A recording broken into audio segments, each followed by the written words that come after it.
Fundamentally a terrible play. You're supposed to keep your eye on them. You don't ever see anyone like that. No, you never see anybody completely turn into like a fumble. Rule number one: you can't do what you can't see. Keep your head up. Are you part of the unit that works with Andrew on stuff?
Since 1895, the Schrag family has built a legacy of success through business and by servicing the communities of northern and central Indiana.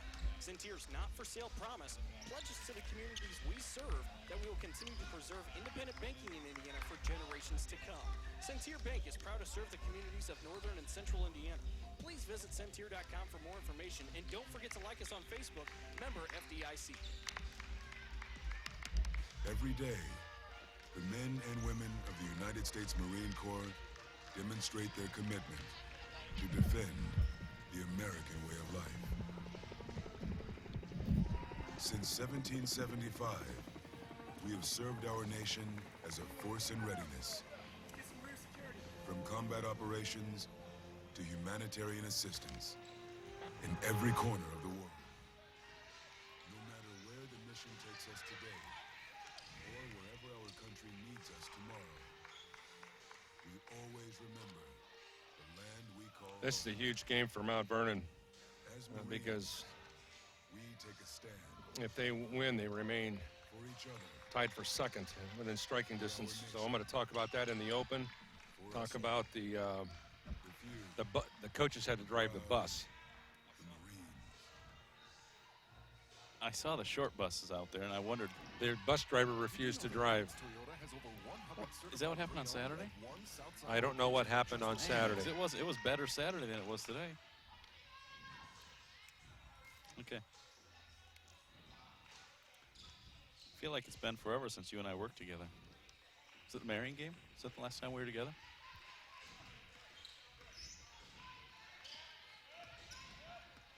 Yeah. Because you were at Spring Arbor last week during the week. You weren't here, so. Yeah. It's been a few weeks. I think we'll get it together.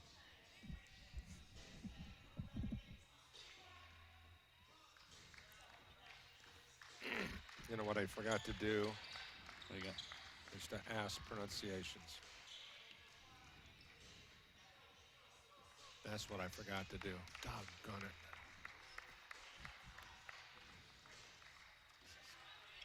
Everybody looks pretty, other than The Sista. the Sista. Yeah.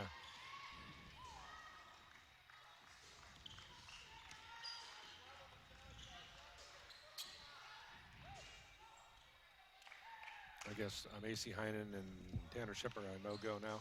Oh.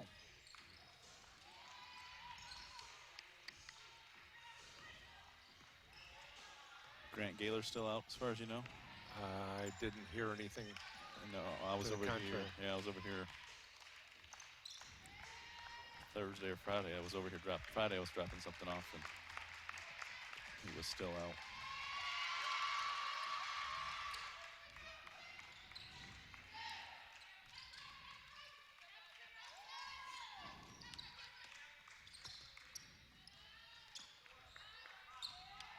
She looks stressed. It's weeknight. Early weeknight starts. No, we're trying to change some of the infrastructure up there, and I didn't. Like I said, I didn't set things up the way she wanted them. And she's also been sick. Robin's been sick since before Christmas.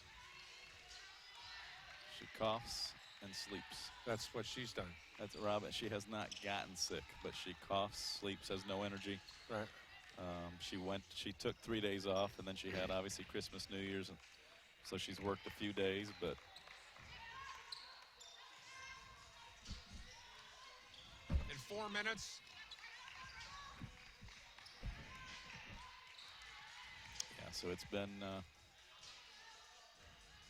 a lot of, as Madison calls them, daddy days.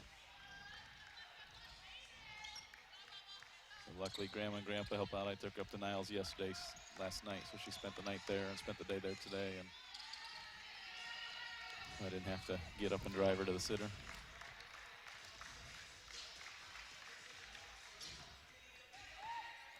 We got some extra cameramen going tonight. Yeah, they're taking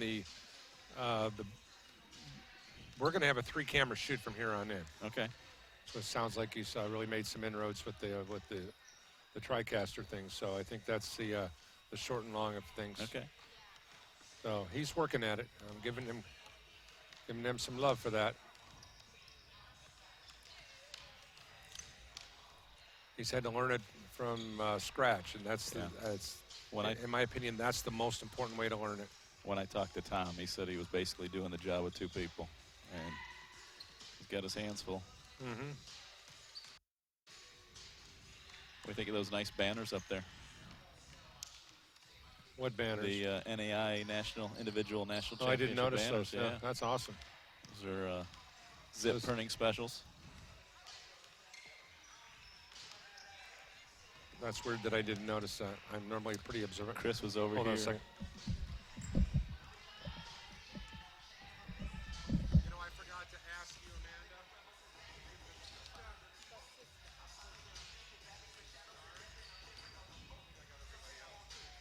Thanks again, kiddo. Basista. Basista. Can do it.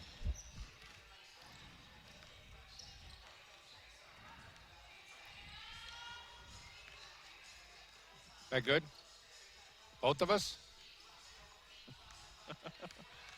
So picky. She wants us on the camera and in the middle of it, too. All right, you ready to go?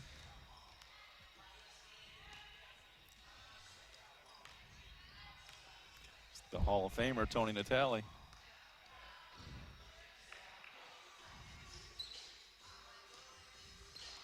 Are you? Oh, is Andrew controlling things? He's right here. Okay, okay. She's wigging out, man. I am. Okay, I get it. I'm wigging out. Okay. It's a very thin wig. Ooh. All right, Tanya, I'm going to start. From high prices at Gates Toyota, not just the prettiest dealership in Mishawaka, also the prettiest cars. Gates knows, now you know. Mothers know minivans. Gates knows minivans. More vans, more colors, more models and brands. Gates, more locations in Mishawaka, more savings. Gates knows, now you know. Centier Bank is Indiana's largest private family-owned bank. Since 1895, the Schrod family has built a legacy.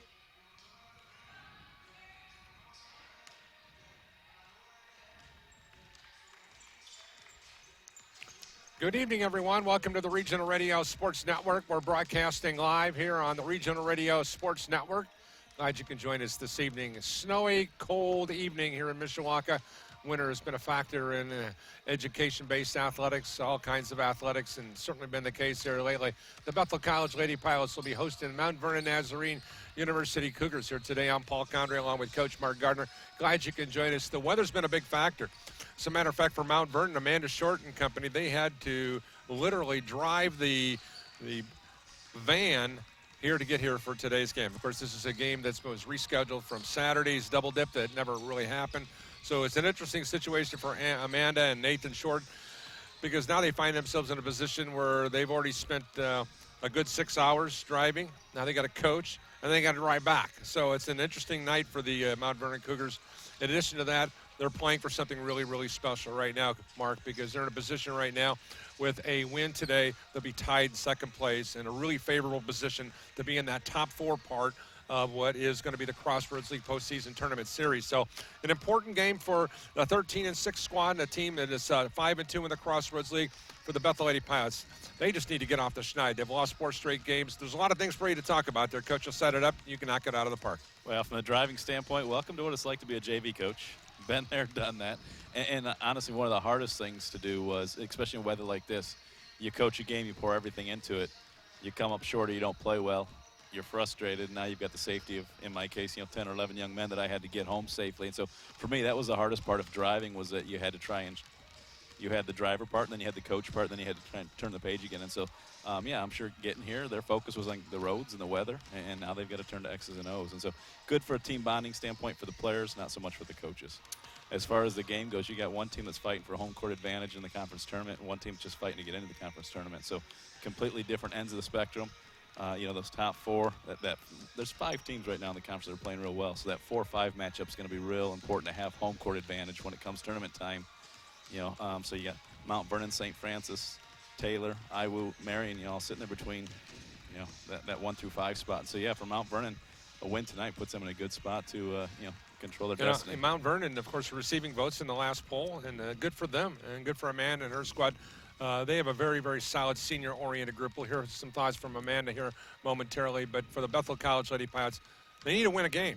Plain and simple. The Spring Arbor game where they didn't do anything very well. We'll hear some thoughts from Mary Gingrich momentarily. They need to do what they need to do. That means make shots, defend people, and work hard on the defensive end of the floor. And I think they've worked hard all year on the defensive end of the floor, but when you don't make shots, it doesn't matter how hard you work. I mean, that's been the biggest problem for them. It's not been effort. It's been execution. And you just talked about Mount Vernon brings in a team led by seniors. 2 of Bethel's top 3 scorers are freshmen. So, again, opposite ends of the spectrum there. One team's kind of reloading, rebuilding. One team's trying to establish themselves as a dominant force. We'll be back with more of Bethel College women's basketball right after this brief timeout on Regional Radio Sports. Success through business and by servicing the communities of northern and central Indiana.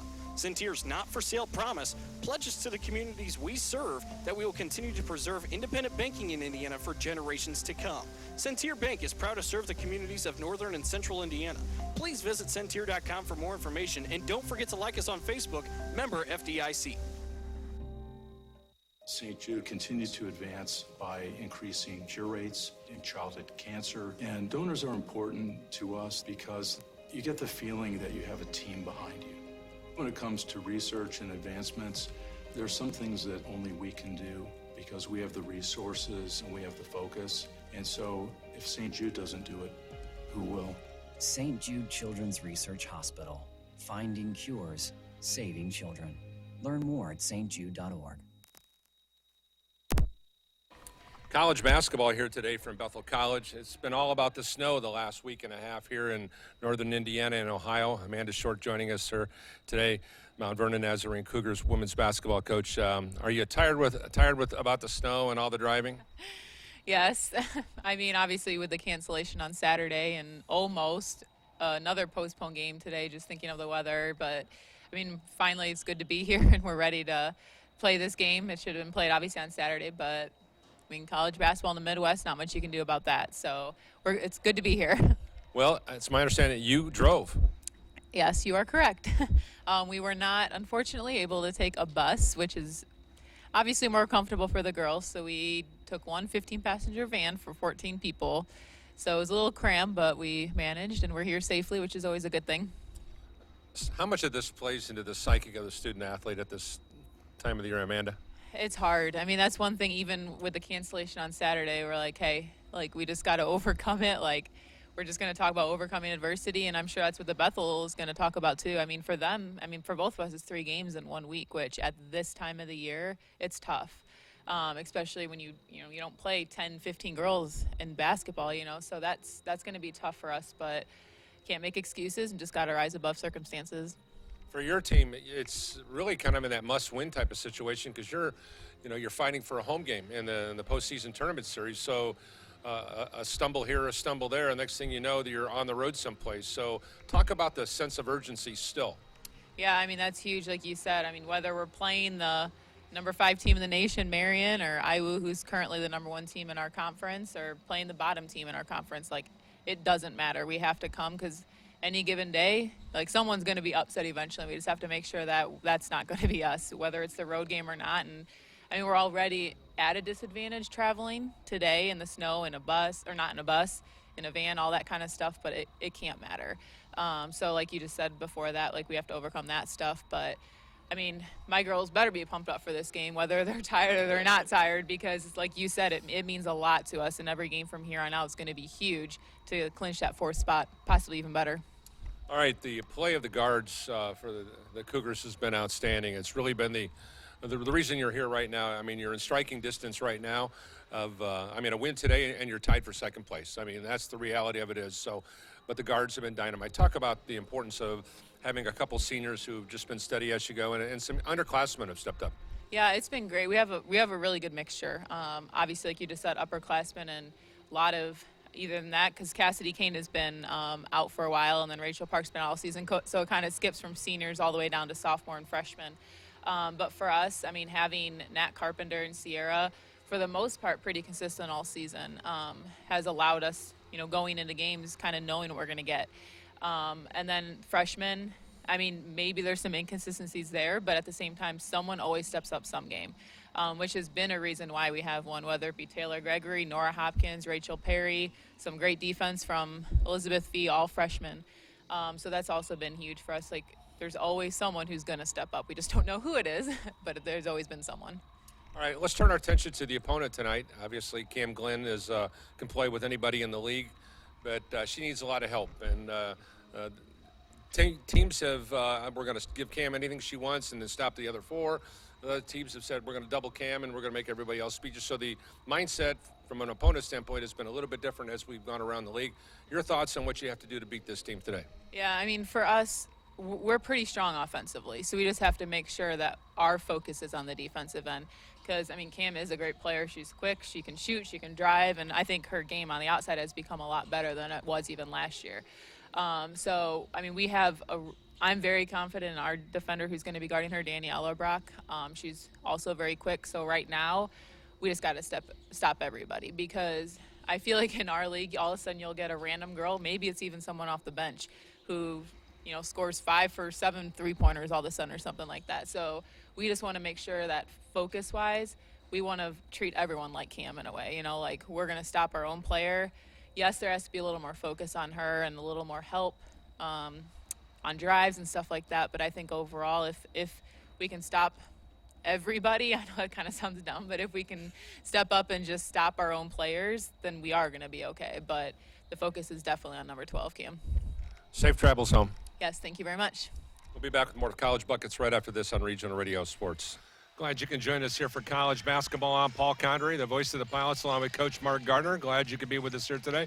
I spent some time earlier today with second-year head coach Bethel College's Eric Gingrich earlier today to assess tonight's matchup.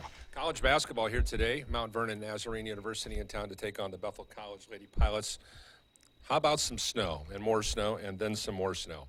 All right, we're joined by Eric Gingrich. Eric, first of all, let's just talk about we're playing, we're not playing, the on again, off again, just some of the emotional roller coaster, not only as the coaches go through, but also that the student athletes go through here in the wintertime. It's Indiana, we're all used to it, but we're never used to it, really.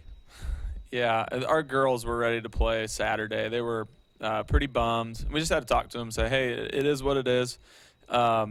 And actually, this week's a good, if we ever want to get to a point where we're playing at the tournaments at the end of the year, national tournaments at the end of the year, we're going to play 3 games in 4 days.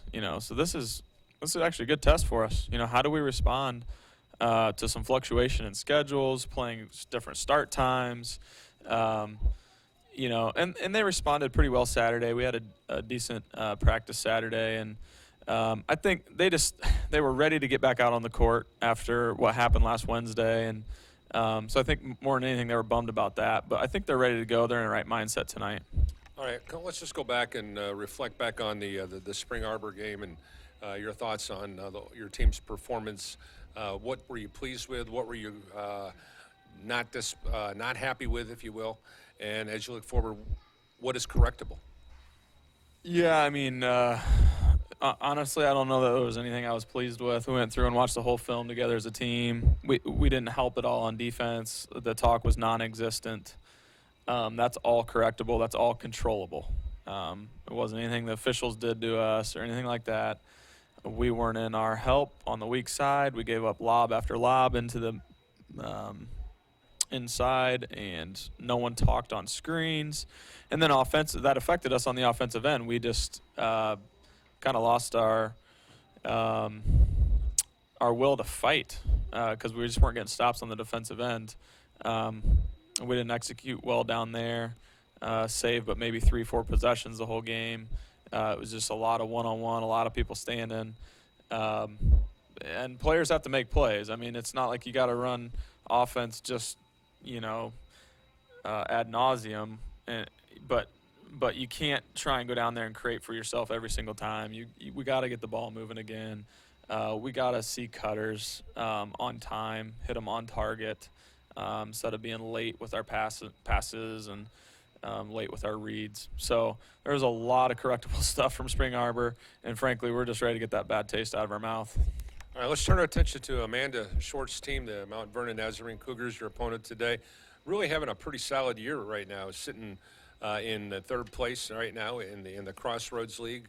Really in a position right now where they're fighting for a home game in the Crossroads League tournament. So I'm sure her team is going to be playing with a sense of urgency. As I went through the numbers, the thing that jumped off the page is the amount of scoring balance that this group really presents a problem for. So that's my observation. I'm sure you've looked at film and had a chance to go over the stats. What concerns you? Well, I mean, a lot of credit to Amanda Short. She has done an amazing job turning this program around, and I respect her a lot. Super humble, hardworking coach. She's done a good job. She's got a set of experienced guards. And honestly, you have experienced guards, you can play with just about anybody in college basketball. And she's got her 2 senior guards shooting the lights out of the ball. Her sophomore point guard, who started every game of her career, does not play like a sophomore. She's steady. She's averaging over 7 assists a game, or she was. She might be just dropped under now. But, I mean, those 3 guards are about as good as any backcourt we're going to see, offensively especially. They're really confident right now. You can tell the way they move the ball, the way they share it, the way they shoot it. And that takes the pressure off this freshman stretch 4 they've got playing for them, where she can just kind of come in and fill in gaps and knock down open jumpers. She's a great shooter, but it makes it even better when these guards take all the pressure off of her. So, you talk about guard experience. That's the biggest thing. And honestly, in terms of just what concerns us is we've got to run them off the 3-point line and make them drivers tonight. We can't let them just sit back and shoot 25 threes, or it might be a long night for us. So. That's Eric Gingrich joining us here on the pregame show. Special thanks to Eric as well as Amanda Short for joining us here on the pregame show and just setting things up for us. Let's take a look at today's matchups before we go over to all of the pregame particulars. Pilots come in averaging 58.6 points a game, giving up 64. They're being out-rebounded 37-34. They're averaging 17 turnovers a game. They're shooting 71% at the charity stripe, 38% from the field, 32% from beyond the arc, 10.5 assists, 8 steals, and 2 block shots per ball game. Now, for Mount Vernon, they're averaging 70 points a game, giving up 64. They're being out-rebounded by their opponents, 39-37. They're averaging 17 turnovers a game, 3 block shots, 9 steals, 16 assists per contest. They're shooting 71% from the charity stripe, 41% from the field, and 32% from 3-point range. So there you have all the particulars. Let's now go down to Keith for all the opening announcements.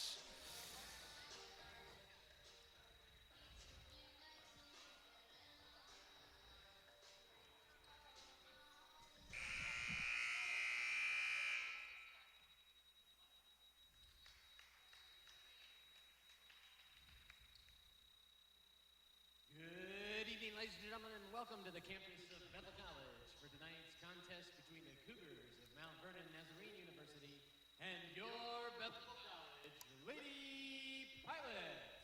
Bethel College welcomes all players, officials, and spectators to tonight's game. As participants in the NAIA Champions of Character Initiative, we ask each of you to help create a positive, competitive environment that shows respect for one another. On behalf of the Crossroads team and Bethel College, please enjoy tonight's game. This time, everyone please stand and tell the kind river behind us for opening prayer, followed by the playing of our national anthem. Lord, thank you so much for the opportunity this evening we have to honor you through the game of basketball. We thank you for safety travel, particularly in the weather conditions that we're having right now. We do pray that tonight's game will be a great opportunity for our players and coaches to demonstrate their excellence, to honor you and bring glory. We pray that you keep them free from injury. We pray that you enjoy the game, all that they do. We pray that all of us, spectators, fans, players, coaches alike, will be able to cheer tonight, to guide, direct, and engage in a way that is proper and respectful. Thanks for what you're going to do, even in the time that we share now. In Christ's name, amen.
And now let's meet the starters for the visiting Cougars from Mount Vernon Nazarene University.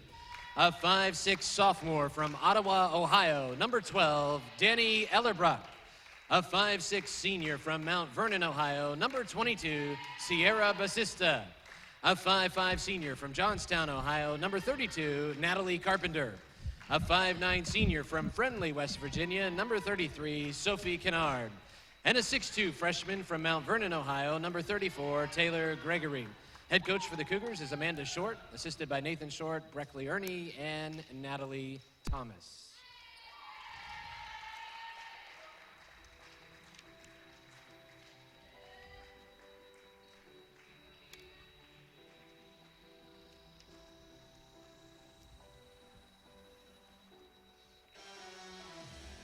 And now, ladies and gentlemen, let's meet the starters for your Bethel College Lady Pilots. A 5'6" sophomore from Goshen, Indiana, number 3, Taya Bruce. A 5'7" junior from Ann Arbor, Michigan, number 12, Kamala Glenn. A 5'6" freshman from Howell, Michigan, number 22, Michelle Moritas. A 6'0" freshman from Springfield, Ohio, tonight wearing number 1, Jessica Irwin. And a 6'1" senior from Mishawaka, Indiana, number 44, Caitlin Elsesser. Head coach for the Lady Pilots is Eric Gingrich, assisted by Kat Gingrich, Kelsey Key, and Danny Wilkerson. All right, there's the dynamics for today's matchup. Bethel College Lady Pilots 6-13, 1-6 in the Crossroads League. Amanda Shorts and Mount Vernon Nazarene University Cougars 13-6, 5-2. Mount Vernon in the dark blue jerseys and shorts, the dark green numbers trimmed in white. MVNU in green on the front of the jerseys, trimmed in white. Bethel, gray jerseys, gray shorts, blue numbers trimmed in white. Bethel, written in white, trimmed in blue on the front of the gray jerseys. The opening tip is going to controlled by the Cougars, and they'll move from right to left on your screen. And the Pilots in the gray moving from left to right. Glad you can join us. I'm Paul Condry along with Coach Mark Gardner. Mount Vernon with a basketball here. Here's Sophie Kennard kicking it back out here to the top. Shot off the rim, no good from Gregory. The ball ricochets out of bounds. It'll be Bethel basketball. Good start for the Lady Pilots on the defensive end there. Taking care of the screen roll there, not letting anything get inside, forcing the outside shot. Coach, in the last 4 games, the Lady Pilots have lost 4 in a row by a combined 65 points. There's a pass inside going awry. And that's got to be a bounce pass. You know, Elsasser had Caitlin had the position. Taya threw it as if Caitlin was being fronted and tried to throw it over the defender. She threw it over Caitlin. Now over the timeline now, Sierra Basista, the 5'6" senior who hails from Mount Vernon, Ohio. Didn't have to go too far to go to college. The ball right through the hands of, I believe it was Sophie Kennard down on the block. So we've had the ball a total of 3 times by both clubs respectively, and everybody's thrown it away. Yeah, and this is one of those rare Monday night game. You know, the schedules are out of whack, and so it'll probably be a slow start for both teams. Here's Taya Bruce with the basketball. There's a bounce pass into the low post. Back out here to the top now, Michelle Moritas back out to the point now. Jessica Irwin wearing jersey number 1 for the better part of the year. She wore jersey 34. Here's Cam Gunn with a drive. And it's going to be off Cam's leg. So 2 possessions, 2 turnovers for the Pilots. And 2 for the Cougars. So a slow start, as you alluded to.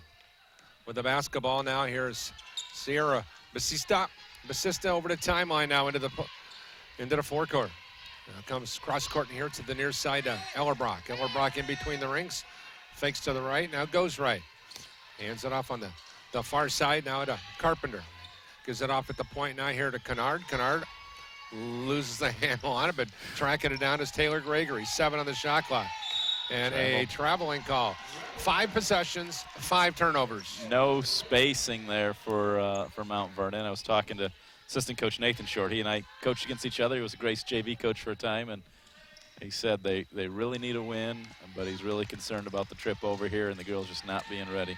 Cam Glenn comes around a high side screen, drives down the left side of the lane, and she lost the handle on it. Oh. They're going to say it went off a Cougar.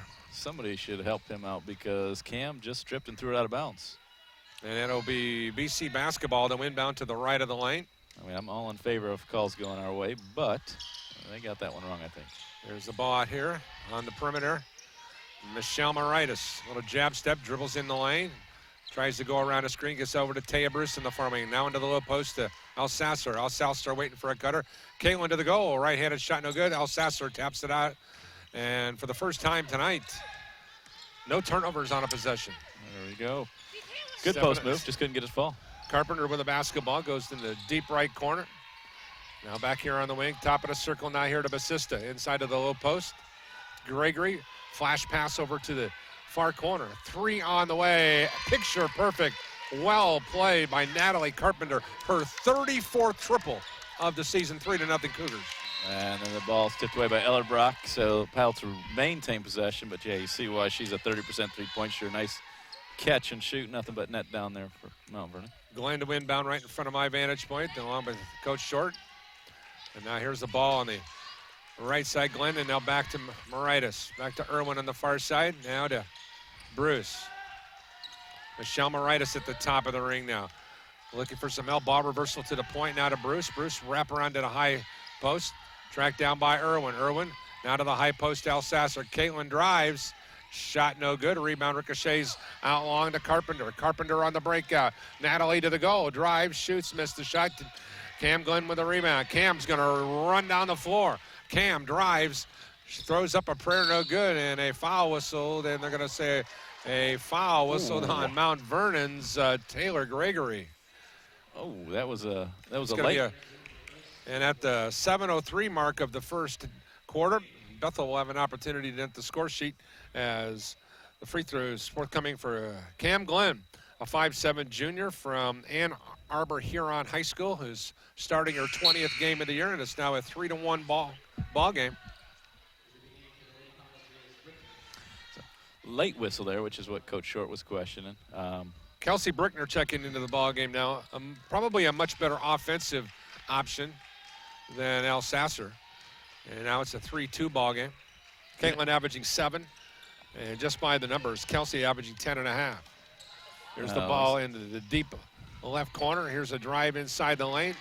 And Carpenter missed the shot. Now here is Irwin on the push-up. Irwin goes to the right side now to Moritas. Moritas on the drive. Stops. Ball reversal to the top. Now here to Cam Glenn. Cam goes to the right side now here to Irwin. 7 on the shot clock. Goes inside to Brickner. Brickner hands it off now to Glenn. Cam on the drive. Scoop shot off the rim. No good. Rebound hauled out of there by Taylor Gregory of Mount Vernon. Poor spacing again. Jessica Irwin needs to be more aggressive. She's hasn't taken a shot here in the first 3.5 minutes. She's one of the leading scorers for the Pilots. With the basketball here on the near side wing now, Carpenter. She'll launch the triple, and that didn't even draw iron, and neither did the follow-up from Gregory. 3-2 Cougars at the 6:11 mark. As Cam Glenn will walk it up over the timeline now. Teams are a combined 1 for 10 from the floor. Here's Cam Glenn, deep right corner, waiting for a cutter. Now to Brickner on the near side wing. Brickner. No spacing. Yeah, absolutely. Yeah, Kelsey's taking a dribble and picking it up. And Moritas at the top of the ring now. Drives, kick out now here, ball deflected. And you hit the nail on the head, Coach. The spacing is, when you got 3 people within 5 feet of each other, that's. No, they're running this double, they're throwing it to the post or the wing, and they're running these cuts for fake handoffs, but they're both running at the same time. So now you have Brickner holding the ball and 3 defenders. So 3 on the shot clock. They need to be aware of the situation here. Cam Glenn to inbound. Comes out here, now to Brickner. Brickner running one-hander short, and the ball hit the rim. Yeah, it did. And Amanda Short asking for the shot clock violation. And they're going to say the ball went off the rim or not. The officials are going to discuss pleasantries. Grazed the bottom of the rim, so it's going to stay there, I believe. 5:43 to go, first quarter. Mount Vernon 3, Bethel 2. Glenn to inbound the ball to the right of the lane from our vantage point here at the media row. Looks. Now comes out here on the perimeter, now here to Irwin. Irwin with a drive. Shot rejected on the far side by Rachel Perry. And Moritas goes inside to the low post to Brickler, goes through the 5-hole. Here come the Cougars in transition now. Here's Basista into the near side wing. Back out to the top. Jump shot from The top of the ring by Nora Hopkins goes off the rim, no good, and now here come the Pilots. 5:20, first quarter, 3-2 in favor of the Cougars. Here's Taya Bruce with the basketball on the far side wing, looking, goes out to the top now to Michelle Moritas. Now to Brickner on the right wing. Kelsey looking for a cutter. Finds Irwin on the cut through. Irwin to the drive. She's got hammered, no call, and here is Mount Vernon with the basketball now. Pushing it up over the timeline now is Natalie Carpenter. Hands it off, jump shot from about 12 feet. Mid-range J is perfect off the release of Rachel Perry, and it's now a 5-2 ball game. Cougars at the 4:46 mark. Perry's first 2 of the game. Perry, who hails from Lebanon High School in Lebanon, Ohio. Bruce with the ball. Comes out here to the top, and that's going to be a foul on Nora Hopkins. Hopkins, a 5'10 freshman from Elyria Catholic High School. That's my bride's hometown, Elyria, Ohio. That's where she grew up. She went to Elyria High School. This game is, in the early going here, resembling a practice where coaches don't call fouls. There's just been a lot of contact, players getting hit on both ends of the floor. Officials are consistent, letting them play, but it just seems like enter at your own risk if you're going inside that lane. Here's Bruce with the ball on the far side wing. Taya looking things over, waits for a cutter, finds Moritas popping out high. Now back to Glenn on the right wing. Cam waiting for a cutter, finds Brickner coming through the lane. Her shot is no good, and here come the Cougars pushing it up now. On the near side, Elizabeth Fee goes inside to the low post, and it is an easy layup for Rachel Perry and company. 7-2 here at the 4:08 mark. Cougars in the midst of a 4-0 run. And the Pilots have not made a basket in the first quarter. 6 minutes in, yet to hit a basket. Michelle Moritas, this is a Bethel team that averages 58.6 per ball game. And Coach, as you and I have talked about a lot, this team plays one bad quarter almost every ball game, and it's usually their undoing. Here's a pass here to Glenn at the top. Cam drives down the lane, shot missed. Nice job defensively by Mount Vernon. Danny Ellerbrock pushing the ball up. Hits the trailer now here to Hopkins. Hopkins shot way off the mark, and Michelle Moritas couldn't track down the rebound. And they're going to say it's Bethel ball. Oh, the Pirates got a break on that. Yeah, I thought Moritas, he's changing his call.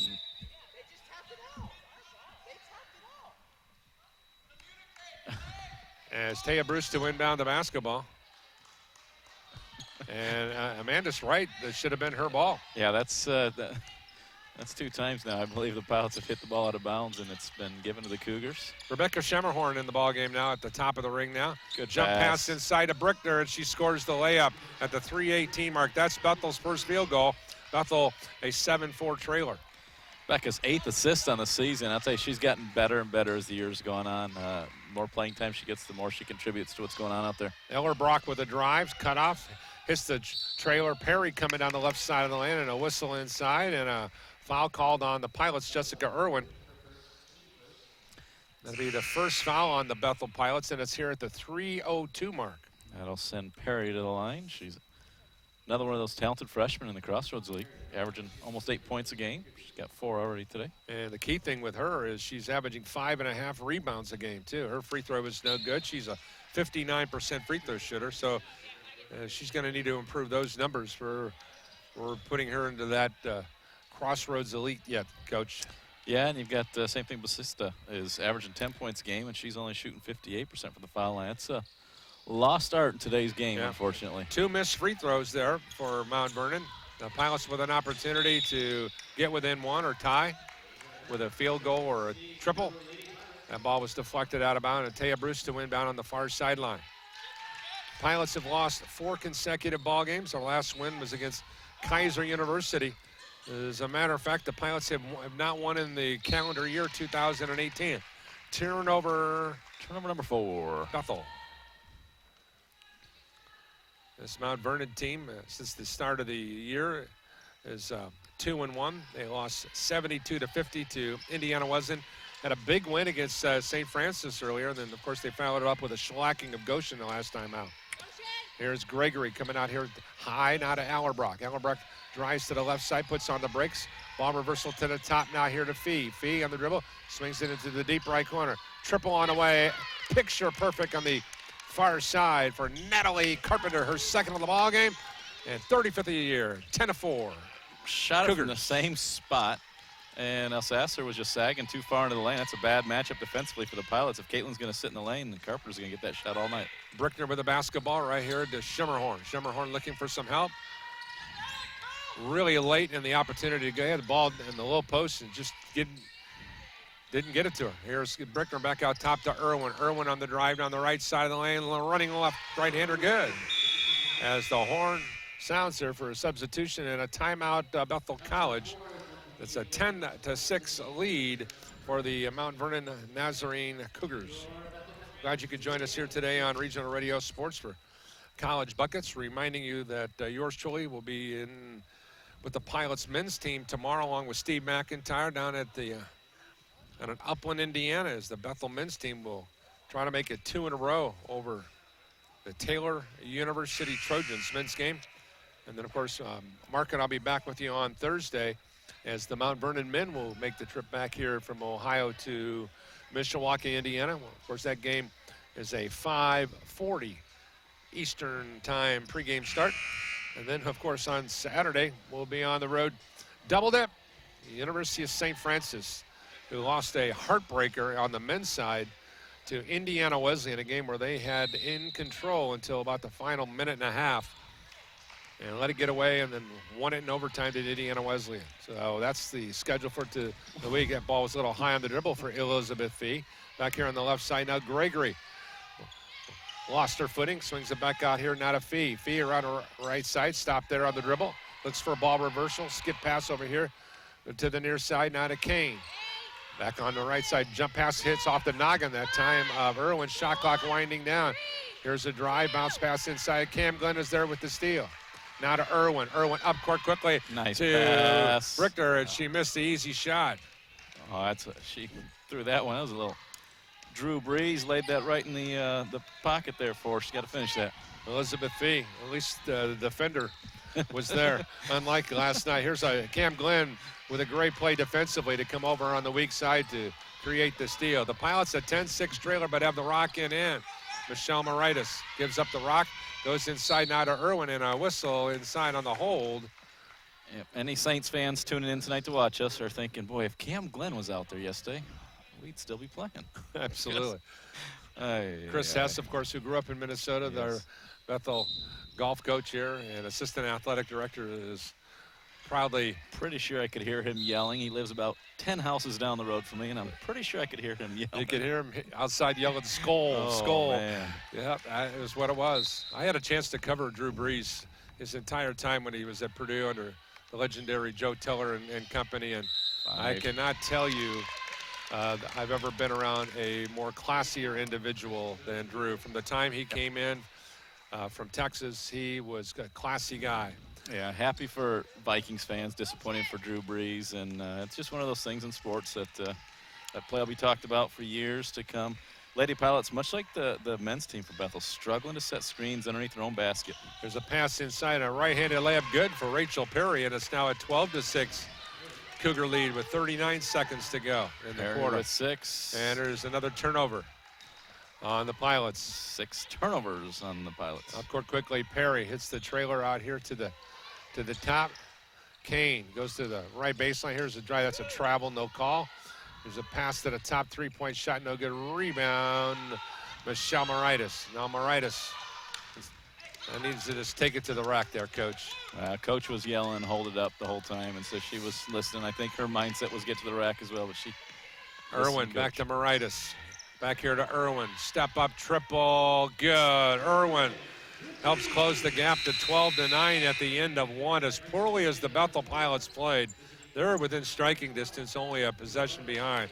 1 quarter's in the books here from Mike Lightfoot Court here in Mishawaka, Indiana at the Wiekamp Athletic Center inside the Gates Gymnasium.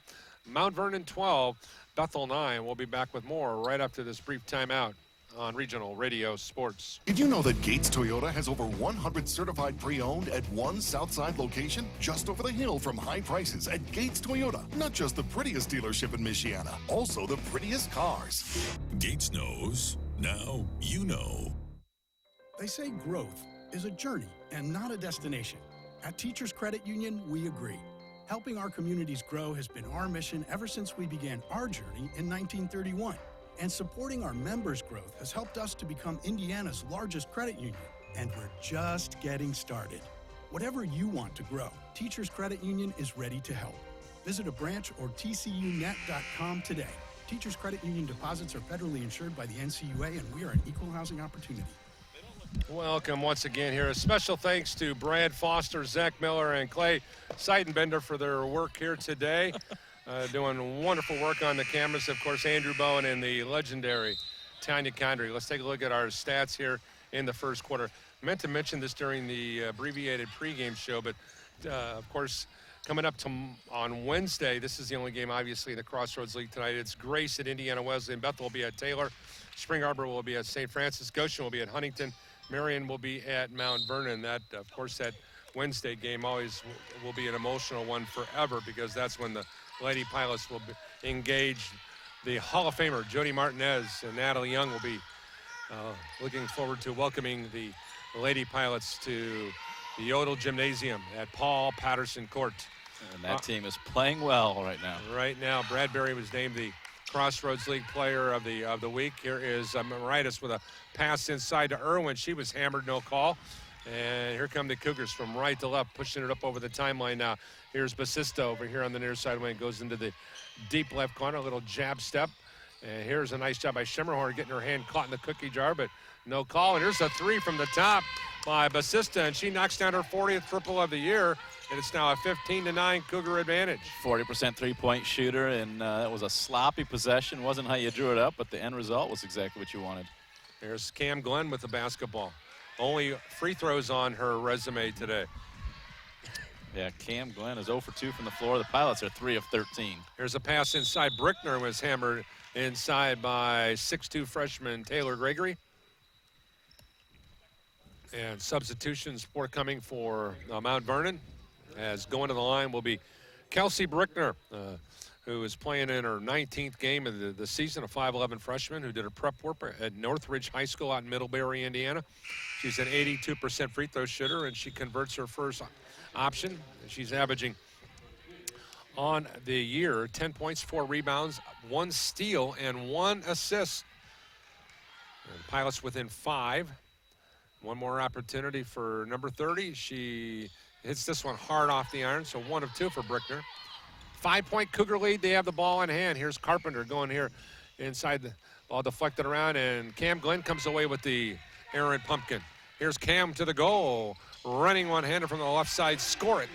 15-12. Cam's first field goal of the night comes at the 8:37 mark, quarter 2. And defensively, you have to slide over and take a charge because you know Cam's going straight to the basket. There's no jump stop. Ellerbrock comes out here to the top of the ring now to Sophie Kennard. Now back here to the right side. Now they swing in here on the near side wing to Basista. Basista hands it off here to Ellerbrock. Ellerbrock on the drive. Nice job by Maritis to cut off the baseline drive. Nice little jab step. Oh, beautifully done. Nice little give and go, and an easy score in there for Rachel Perry. It's now a 17-12 Cougar lead at the 8:05 mark, quarter 2. Carpenter broke down the defense, and a little bounce pass there when the help side defense came over for an easy bucket. Bruce goes inside now to Brickner. Brickner off balance shot, no good. 1 and down to the Pilots again, and pushing the ball. Here's the ball knocked away by Michelle Maritis. Maritis, not a Cam. Cam to the goal. Scores from the right side. 17-14. Lady Pilots within 3. As Cam has scored back-to-back field goal. Yeah, 6 turnovers apiece now, as the Pilots are now taking advantage of those turnovers, going the other way. Here's Kennard with the basketball at the top. Now lobs it inside here to Perry, and Perry was hammered inside. 7:30 to go here in the first half. 17-14, Mount Vernon with the lead. They have led from start to where we're at right now. The closest the Pilots got was at 3-2. Yeah, the Pilots started 0 for 8 from the floor. They're now 5 of 16, including that three-pointer at the end of the quarter by Irwin. Perry's free throw high off the iron, no good. Caitlin Alsasser checking back in for BC, and coming out will be Brickner. Yeah, 3 misses from the foul line for Perry. And 1 more for Rachel. 59% free throw shooter, 5 rebounds, 7 assists. She's able to convert 1 of 2. It's now an 18-14 ball game. With the ball out here at the top now. Wing right, Taya Bruce. Goes up high now here to Alsasser, back to Taya Bruce. Swings it to the far side now to Moritas. Moritas looks like a fullback out there holding the ball with 2 hands in her belly. Here's Alsasser. Goes now to Moritas. 9 on the shot clock. Moritas to the goal, and she scores. 18-16. Michelle Moritas' first field goal of the night. 2-point ball game. Not a lot of movement on the offensive end, but there was some good spacing finally, and so Michelle just went to the rack. Ellerbrock in the deep left corner, comes back out high here to Basista. Basista across over here, hands back off now to Ellerbrock. Ellerbrock drives down the lane, jump pass here in the perimeter. Triple on the way is an air ball for Sophie Kennard. Kennard only shooting 20% from beyond the arc. Here's Cam Glenn with a little shake and move, fake move, and she's going to earn 2 free throws on the foul by Danny Ellerbrock. Ellerbrock picking up her first foul. We've seen Cam do that throughout her career, that little hesitation dribble, head and shoulder fake, and as soon as the defender rises up a little bit, she blows past him to get to the rack. Amanda Short, who's in her 3rd season at Mount Vernon, done a really formidable job. She played at Trinity Christian College in Palos Heights, Illinois. She served as the assistant women's basketball coach, head junior varsity coach at one time. She's graduated from there in 2009. She was a great player as a freshman of the year in the CCAC.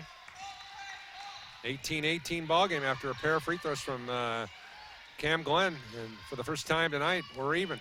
This game reminds me of the IUSB game earlier this year when the Pilots, from a viewpoint, watch the game, looks like they're just getting crushed, but you look at the scoreboard and they're right there. Allerbrock with a lob pass inside. Rachel Perry was tied up on a hustle play by Michelle Moritas. The Pilots' woes, Coach, just from an observational standpoint, is strictly on the offensive end. Defensively, I think this team has gotten significantly better as the season has gone along. They play good defense. They work hard. Yeah, but, yeah, they either don't make shots or they turn the ball over on the offensive end. And as we say that, the Red Sea An parts. easy layup for Danny Ellerbrock to give her club the lead back at 20-18 here. 6:06 to go here in the first half of play. Worst defensive possession of the game for them. It was. As soon as we say that, sportscaster Skirts Moritas goes to the free throw line. Bad pass. Stolen by Rachel Perry. Perry with a spin inside. Nice job by Taya Bruce to tie it up. And it'll be a turnover on the Cougars. Taya Bruce, and once again, there's that defensive pressure that we had talked about. Yeah, and Taya's worked hard all year. She's been assigned the job of face guard and the other team's best player usually, and because of that, her offensive numbers have really taken a hit. But do your job and do it well, and know what your role is. The other teammates have to step up. Cam Glenn comes back out high to Moritas, goes right side now here to Shimmerhorn, waiting for a cutter. Now comes back to Moritas. Pilots don't show any, except for Alsasser out high. She's the only person who's got her hand up ready to receive. Bruce, triple off the iron, no good. A rebound, tracked down by Ellerbrock. Ellerbrock through traffic, knocked away by Shimmerhorn. Steal Bethel. Here's Glenn, over here to Moritas. Michelle hits Glenn the trailer, and she was hammered going to the rack by Ellerbrock.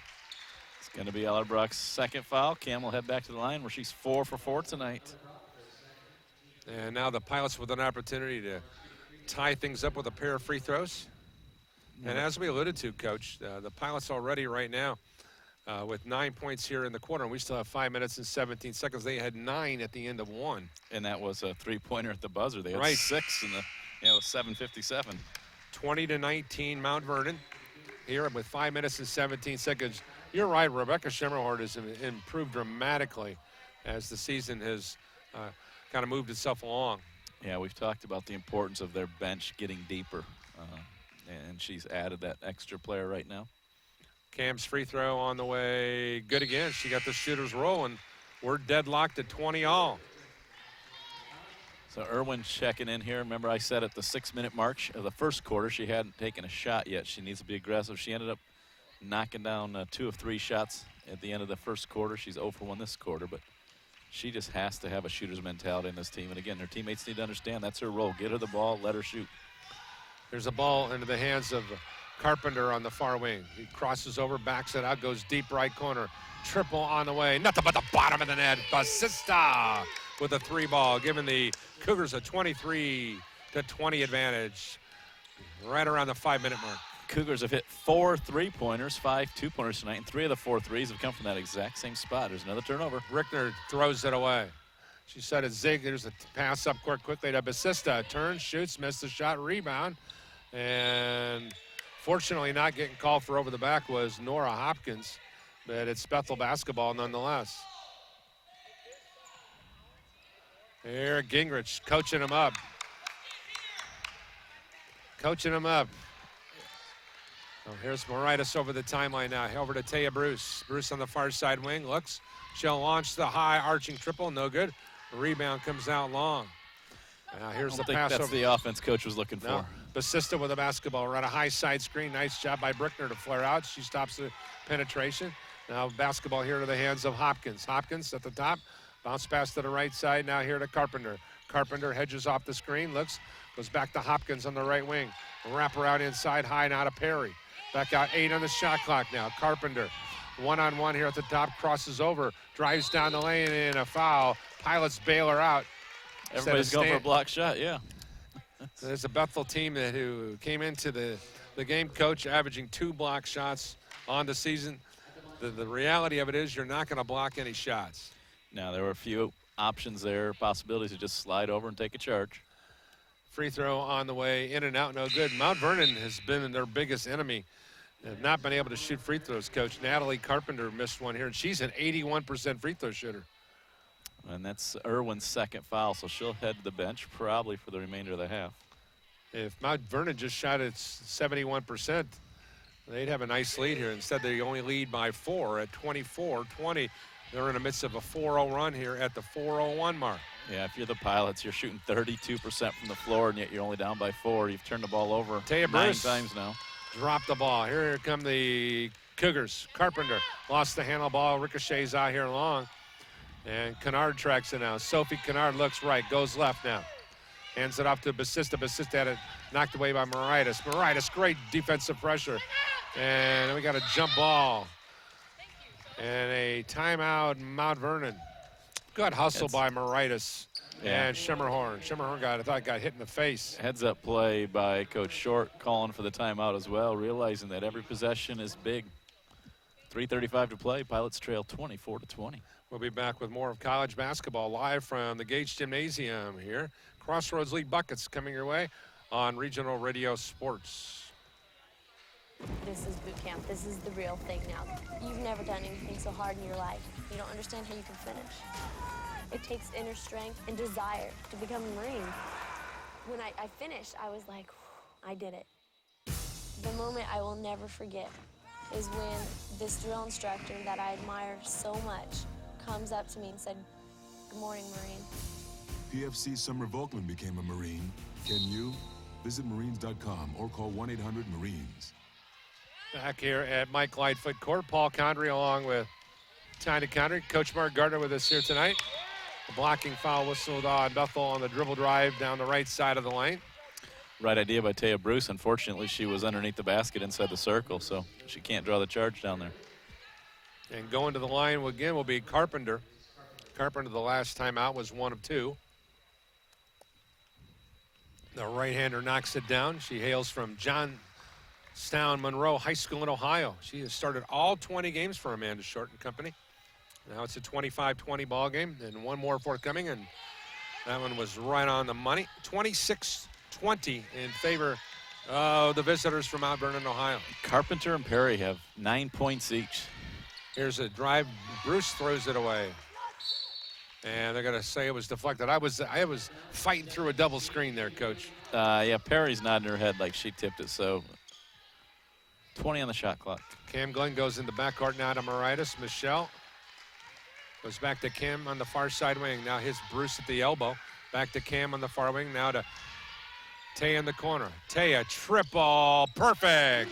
Taya Bruce, her 23rd of the year, cuts the lead in half, 26-23 at the 3:02 mark. Taya's now 1 of 3 from downtown. The difference between that one and the first two is that she just caught and shot. She didn't think about it. The first two, I felt like she kind of hesitated and then pulled. That one there was a nice, easy catch and shoot. With the basketball here, nice little pass. back door. Now Perry was fouled. Good ball movement by Mount Vernon on a little high-low exchange between 1 and 2, if you will. Hopkins to Perry, jersey 1, jersey 2. That's going to be Michelle Moritas picking up her first foul, team's 4th. And to trigger the inbound will be Kennard. And she gets it right back on the handoff. Kennard comes back out high now here to Basista. Basista one-on-one against Moritas on the drive.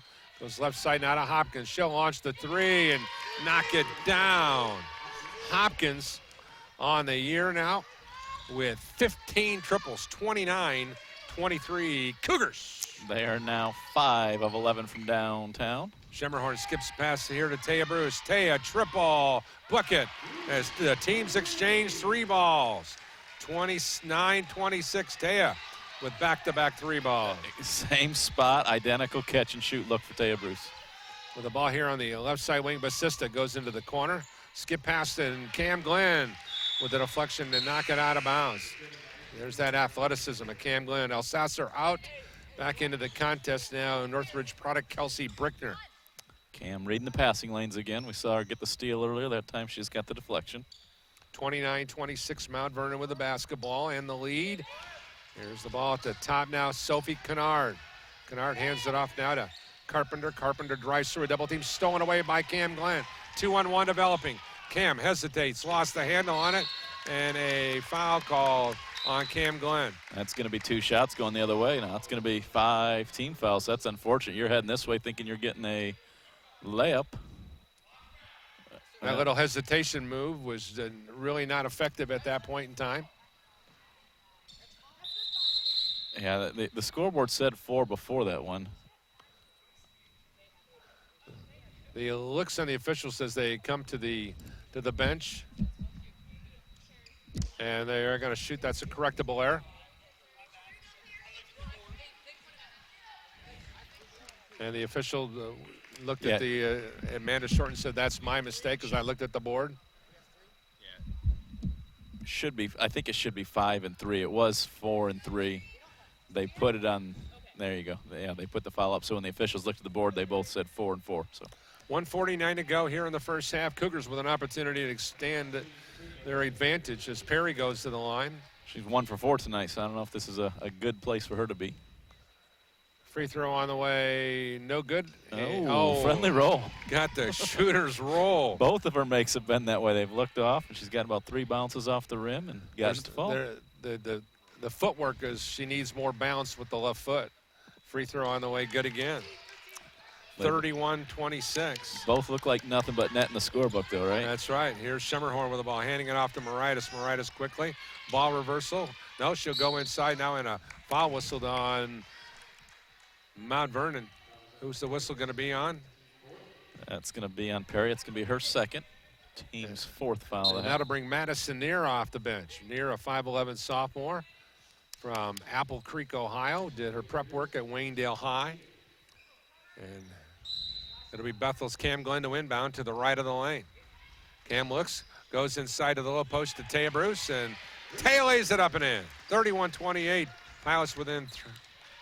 Taya with 8 tonight, being aggressive. She's only averaging 6.5 a game. With the ball on the far side wing now. Taya Bruce getting in the short side. There's a turnover. The Pilots doing a nice job at the point of attack. Turnover number 9 on the Cougars. Cougars come into the ballgame, Coach, averaging 17. Pilots right at 17, too. So I think we're probably right on cue, right? Yeah, Pilots have 10. Cougars have 9, so we're heading in that direction. With the basketball, Moritas goes to the far side now to Glenn. Pilots within striking distance now. Brickner back to Glenn. Glenn on the drive. Shovels it over here to Brickner, and a traveling call on Brickner. 11 turnovers for the Pilots. 6 in the first quarter, 5 here in the second. And to inbound the ball will be Mount Vernon's Nora Hopkins to push it up with 67 ticks of the first half remaining. Pushing the ball up is Basista in a battle of 22s against Moritas. Here is Basista coming around a screen. Comes back out high here. Hopkins' 3 is a brick. The rebound, Schemmerhorn. Here's Basista. Here is Michelle Moritas with the basketball here on the right side wing. Looking for help, drives, travels, no call, but goes into the corner now here to Bruce. Bruce on the dribble drive, shoots, and a whistle inside, and Taya's going to earn a pair freebies. Foul whistled on Madison Neer. Little push from behind. Neer picks up her first. Taya will head to the line where she is a 77% foul shooter. As we said, she's got 8 points tonight. Taya, a product of Goshen High School, started her 17th game of the year. Her free throw is way off the mark. She averages 6 points, 2.7 rebounds, 1 assist, 1.5 steals a ball game, and one more opportunity for the sophomore from Goshen.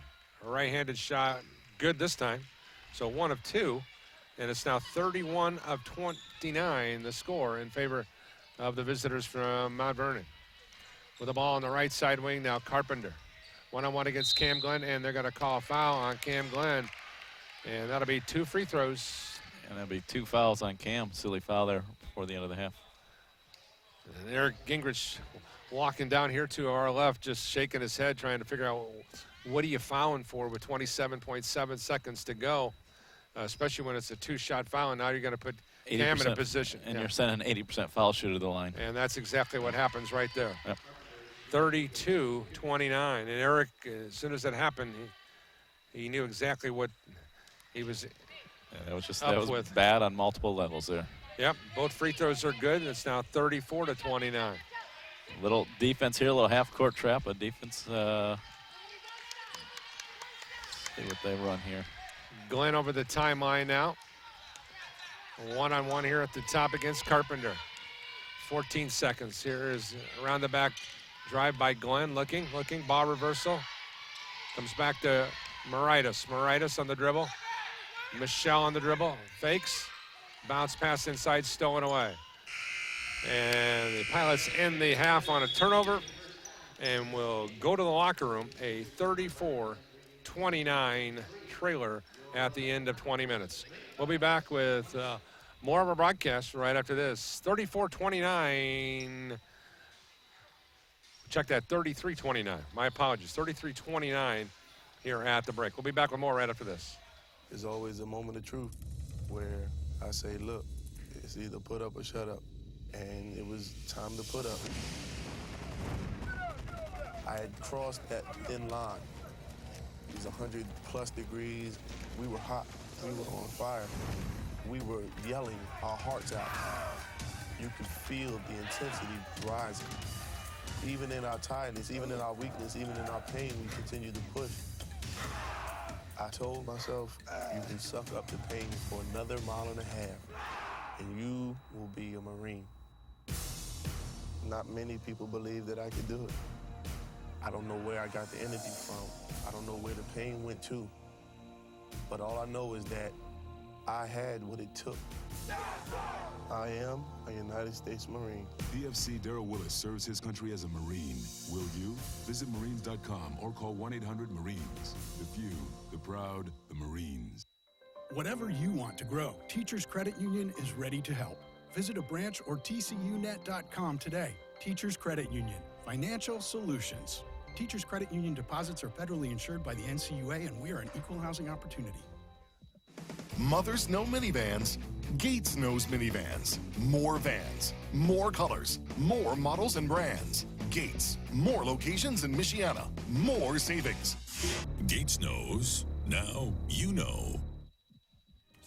Every day, the men and women of the United States Marine Corps demonstrate their commitment to defend the American way of life.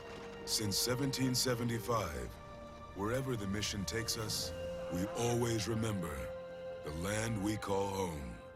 As Marines, we take a stand for our nation, for us all. The few, the proud, the Marines. Did you know that...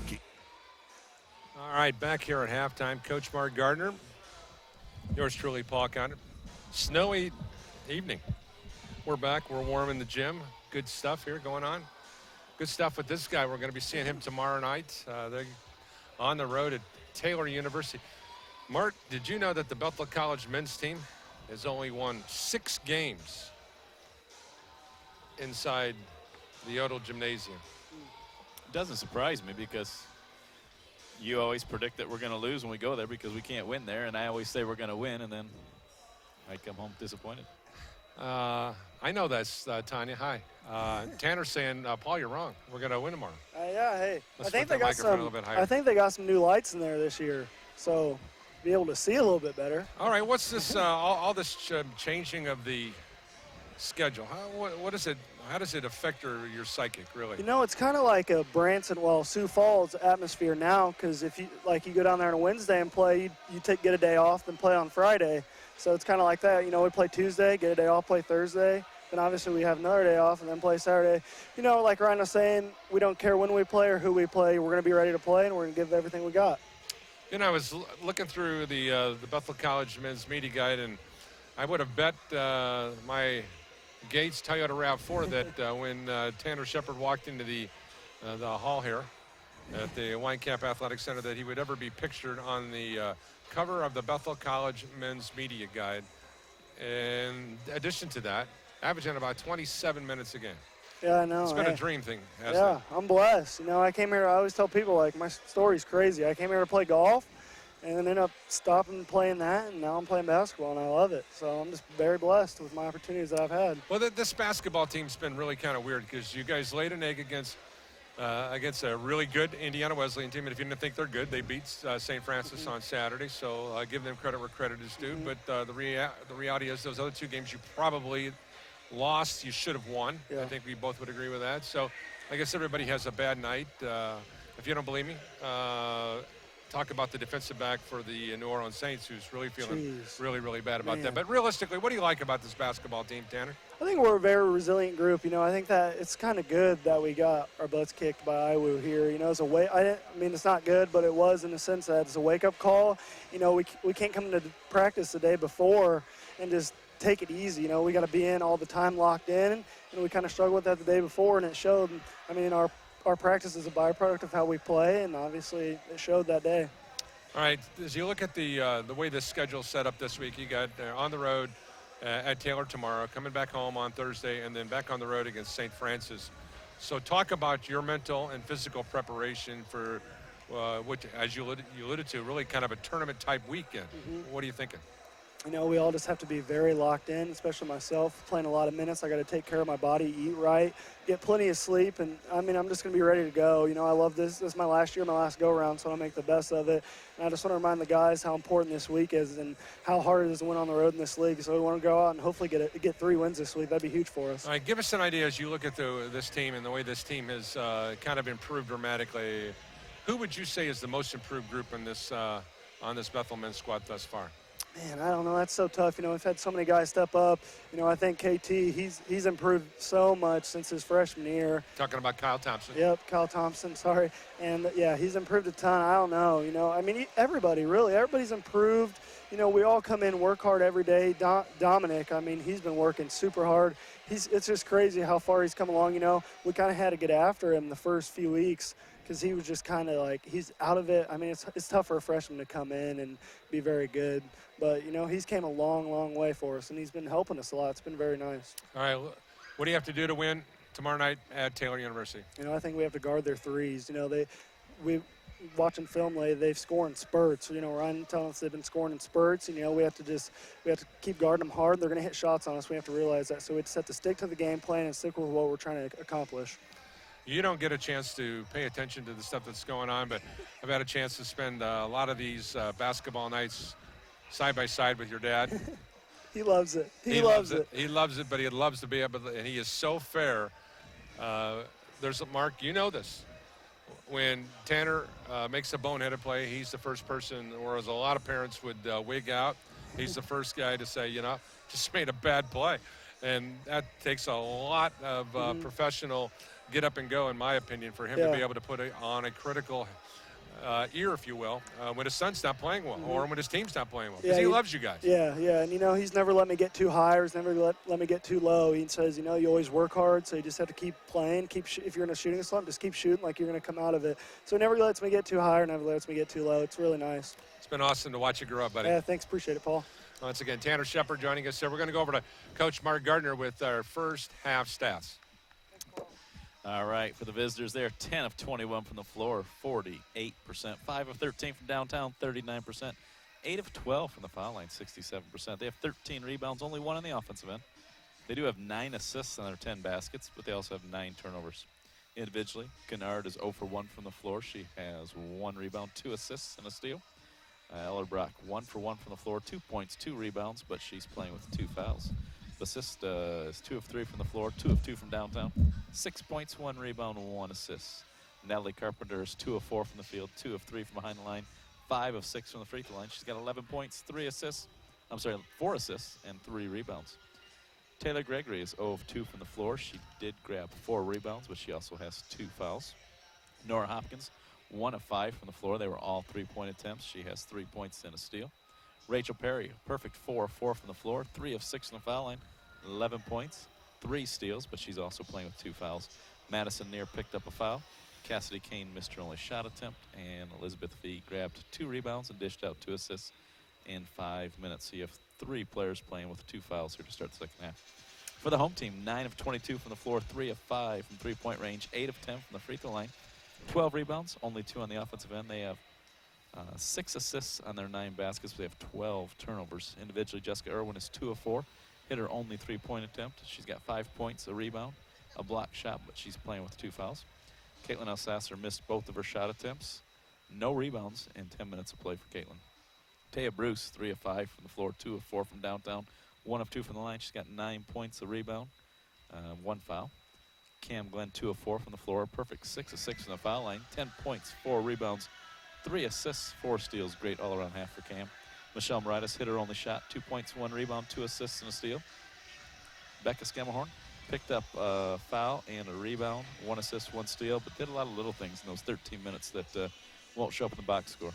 Kelsey Brickner, a rough half for her, 1 for 6 from the floor, 3 points, 3 turnovers in 13 minutes. And again, I feel like this game just resembles that IUSB game that you and I called earlier in the year where the Pilots didn't look like they played well, yet they hung around and had a chance to win it and, at the end. And here they are, only down by 4, even though they haven't played real well tonight. Looking back with some analysis and the setup for quarter 3, 33-29, the visitors.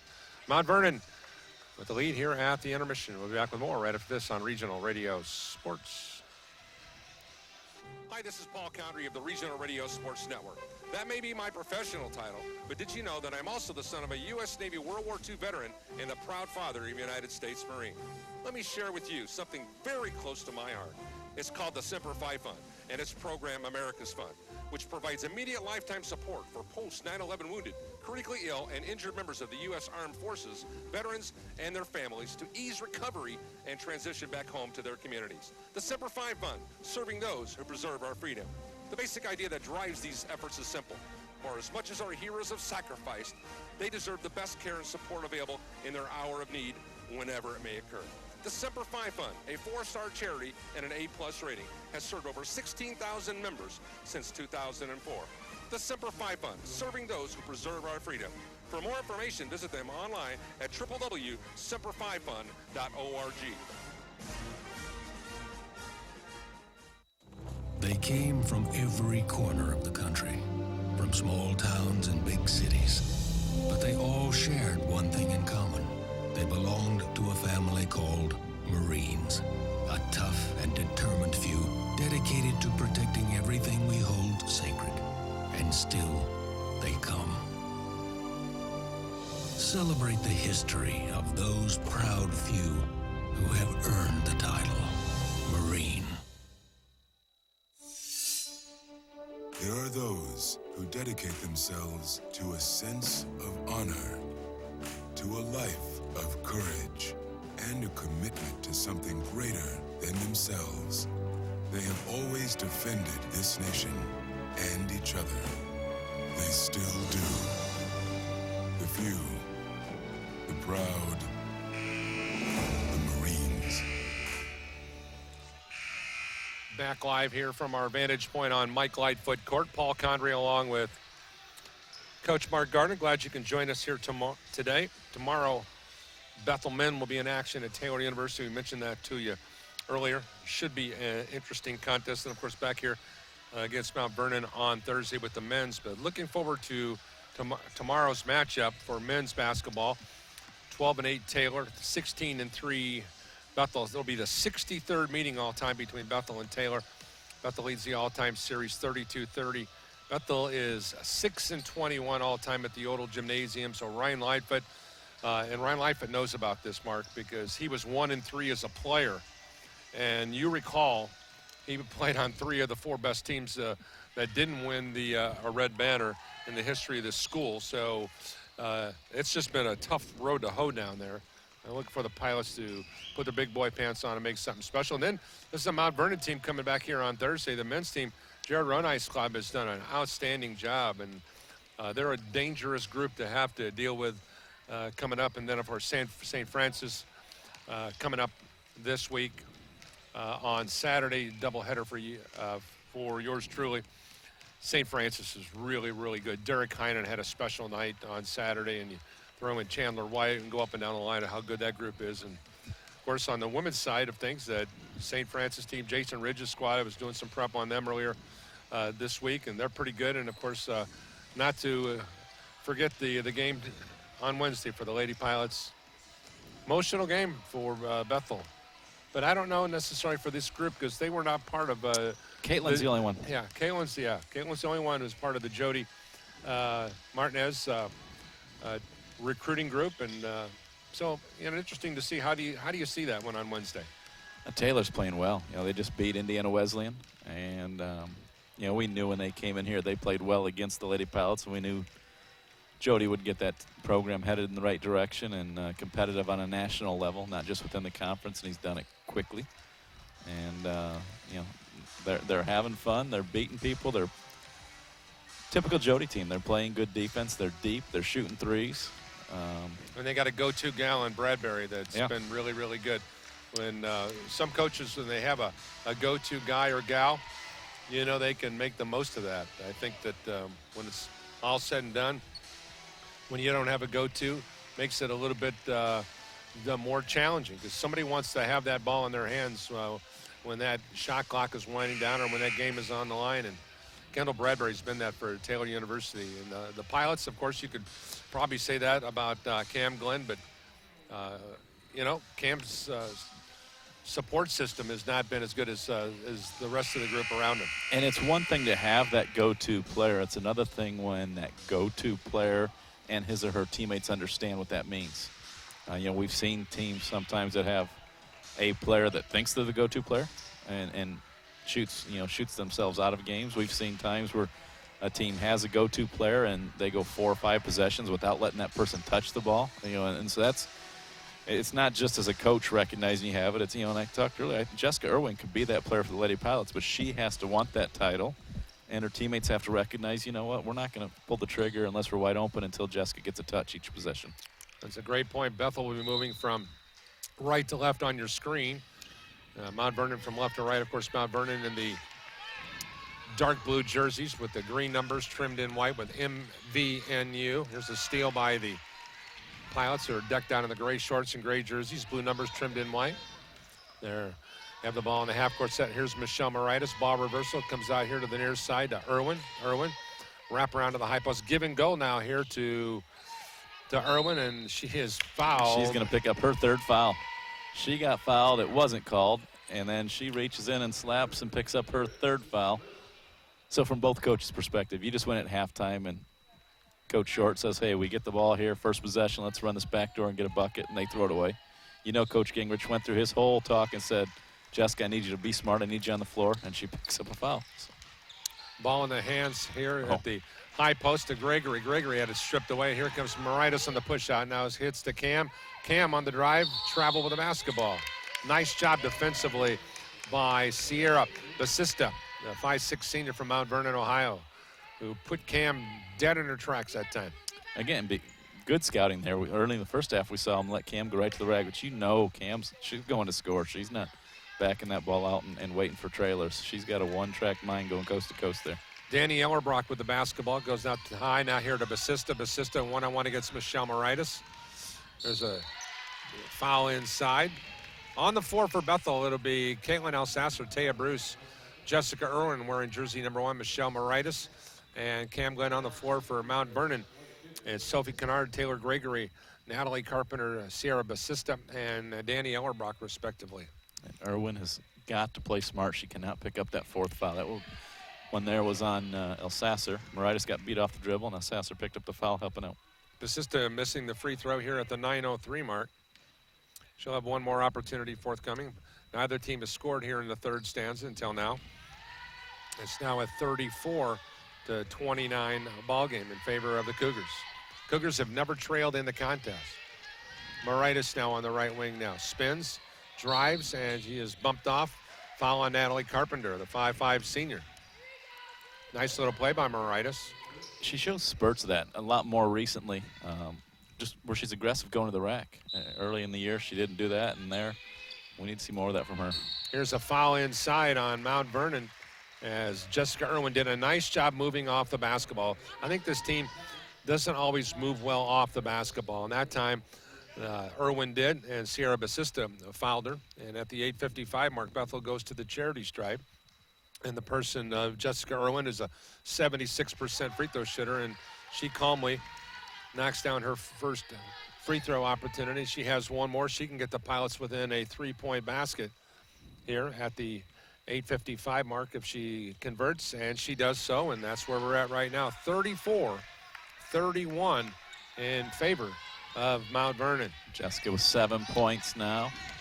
Ellerbrock here on the right side wing comes out here to the top. On the strong dribble is Kennard. Goes inside, shot no good, and then back out here to the top. Swings it right side now here, Ellerbrock. Ball goes inside, and Mount Vernon with another turnover. It's a good play by Irwin there, but it's a gutsy play with 3 fouls, trying to fight over the top for that pass. Moritas hands it off now here to Cam Glenn. Cam, lateral dribble to the right side wing. Looking. Goes into the low post now to Elsasser. Caitlin powers inside. Blocked away nicely by Taylor Gregory. Caitlin's only taken 2 shots tonight. That's a good defensive play there by Gregory. Gregory averages 1 block a game. Here's a pull-up jump shot from 15. Good for Carpenter, and it's now a 36-31 Mount Vernon lead. 8 minutes to go, third quarter. We've seen her knock down a couple threes. She's knocked down 5 free throws, and there she hit the pull-up jumper. 13 points this evening. There's the ball at the top of this Mount Vernon bench, a lot more talkative as well, too, here in the second half. Here's Moritas on the drive. Kick back out here to the top. Now to Irwin. Hesitates, coming around the screen. Drive, shoots. Ball kept alive by Elsasser. Shot clock winding down. Here's Cam Glenn running right-handed shot. No good. Cam got the rebound back. Kick back out to Taya Bruce for 3. Shot no good. Elsasser, her second offensive rebound in this possession. And now Moritas has the ball on the near wing. And usually the Pilots are on the opposite end of this, allowing their opponents to get the offensive putbacks. This is a good possession for them. There's a pass inside to the high post. Now here to Irwin. Irwin now goes to the top to Moritas. Back to Glenn on the right wing.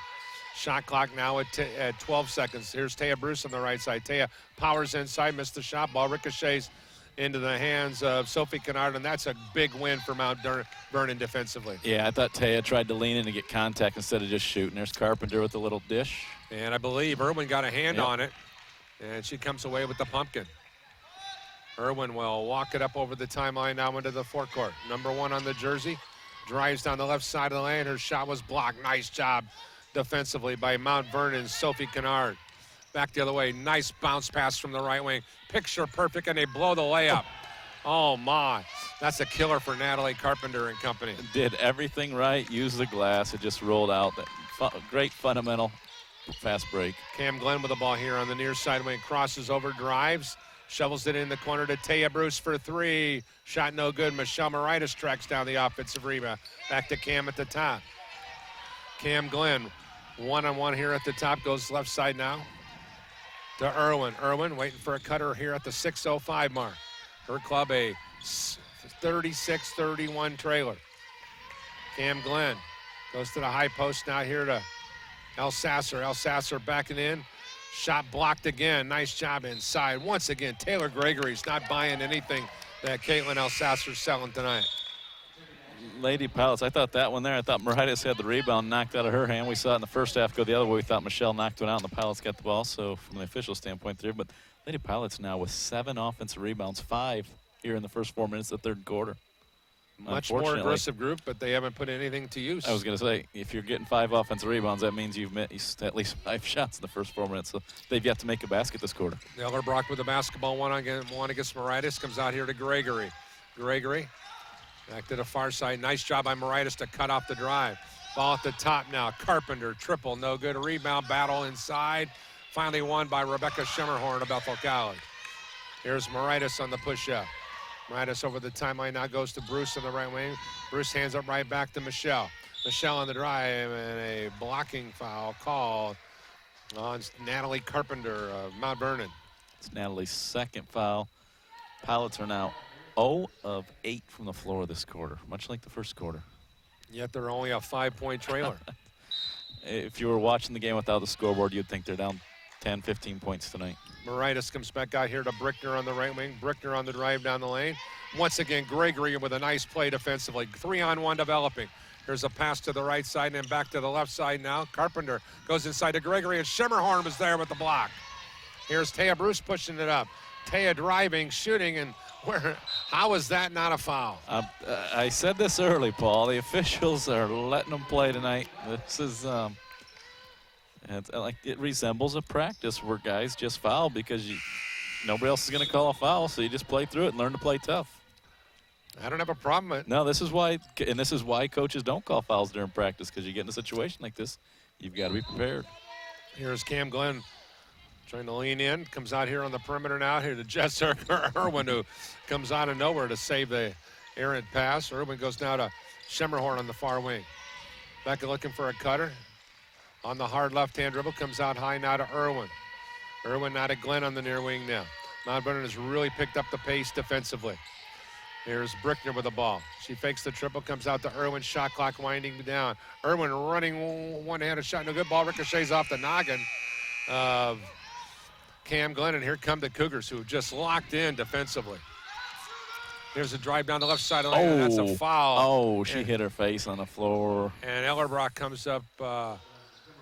Ooh. Boy, really smart in that one. Hit her right in the... Oh, yeah, right in the nose. Yeah. And they're not going to give her 2 shots on that? Ooh.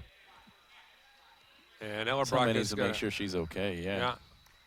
She's a tough kid. She is tough. Oh, my goodness. Yeah, she just popped right up. And here's a pass inbound here to the right side. Ellerbrock back out here to the top. Danny goes to the far side wing. On the dribble drive, cut off. Ellerbrock in the far side wing, looking for some help. Crosses over. Ellerbrock goes now to the far side wing. On the dribble drive, nice shot by Brickner to eliminate the baseline drive, and Carpenter stepped on the end line. Yeah, Ellerbrock still checking her nose there to make sure. Boy, what a tough kid right there. Hope that she's okay with that one here. Tough call there, as I thought Brickner was moving there when she forced the dribble out of bounds, but turnover, Cougars. With the basketball now here at the top now, Irwin goes now to Cam Glenn. Cam on the dribble. On the drive, she found a lane, and she is hammered going to the goal this time. Right. And she came down on that knee really hard. And she gets up wincing in pain. It's going to be 3 fouls on Perry. Bethel has only scored 2 points here in the half, and that was via the free throw line. So Amanda Short has to feel really, really good about her team's defense. Yeah, they're 0 for 9 from the floor this quarter. They have not had any quality looks as they've moved their feet really well defensively here. 36-31 pair of free throws for Cam. First one's good. Once again, Bethel is still yet to score a field goal. So they're in the third quarter. They've missed 9 shots. Mount Vernon's only taken 4 shots this quarter. Those offensive rebounds were the difference. As Cam Glenn will go to the line again. And this free throw is no good. And there's another offensive rebound. Irwin comes out high and out of Cam Glenn. Cam jump pass into the corner now here to Brickner. And Brickner was fouled on the perimeter. And that's going to be Carpenter's 3rd, if that's on Carpenter. That's a big foul there. She's leading the way with 13 points. Another offensive rebound. Is that 5 in the quarter now? That is. It'll be Glenn to inbound to the left of the lane. 4-point Cougar lead. 3:47 to go in the third. As they're going to say Brickner's going to the line. That's because of the foul situation. Yep, that is the 5th foul. And Kelsey Brickner to the line. The right-handed shot missed. Brickner, an 82% free throw shooter. Tough night tonight. 1 for 6 from the floor, 1 for 3 from the foul line. 36-32 ball game. Tell you what, I really like the way Taylor Gregory has played in the post. Second free throw by Brickner, good. It's now 36-33. 1 of 2 again. This time at the 3:47. Still, Bethel has not scored a field goal in the third quarter, and they only trail by 3. Very similar to that first quarter. First quarter, they were 3 of 12 from the floor, and that included a 3 at the buzzer. Ellerbrock with the basketball. Handing off on the far side now to the top. Nice now to Kane. slip. Kane inside to Perry, and she scores the easy layup. 38-33, Cougars. It's an offensive set. We see the Bethel men run often, a little double screen and then dive to the basket on the weak side. It's now a little zone defense here, 1-3-1 defense, looks like. There's the ball in the hands of Taya Bruce. Back out here to Moritas. Michelle kicks back over here to Brickner, now to Bruce. Taya on the dribble. Shot from the right block, no good. Rebound, Carpenter. Natalie will push it up to the far side, now to Ellerbrock. Goes Good inside to the low pass. post. Shot by Perry off the mark, and Bruce the rebound. Bethel a 5-point trailer, just under $3 to go here in the third stanza.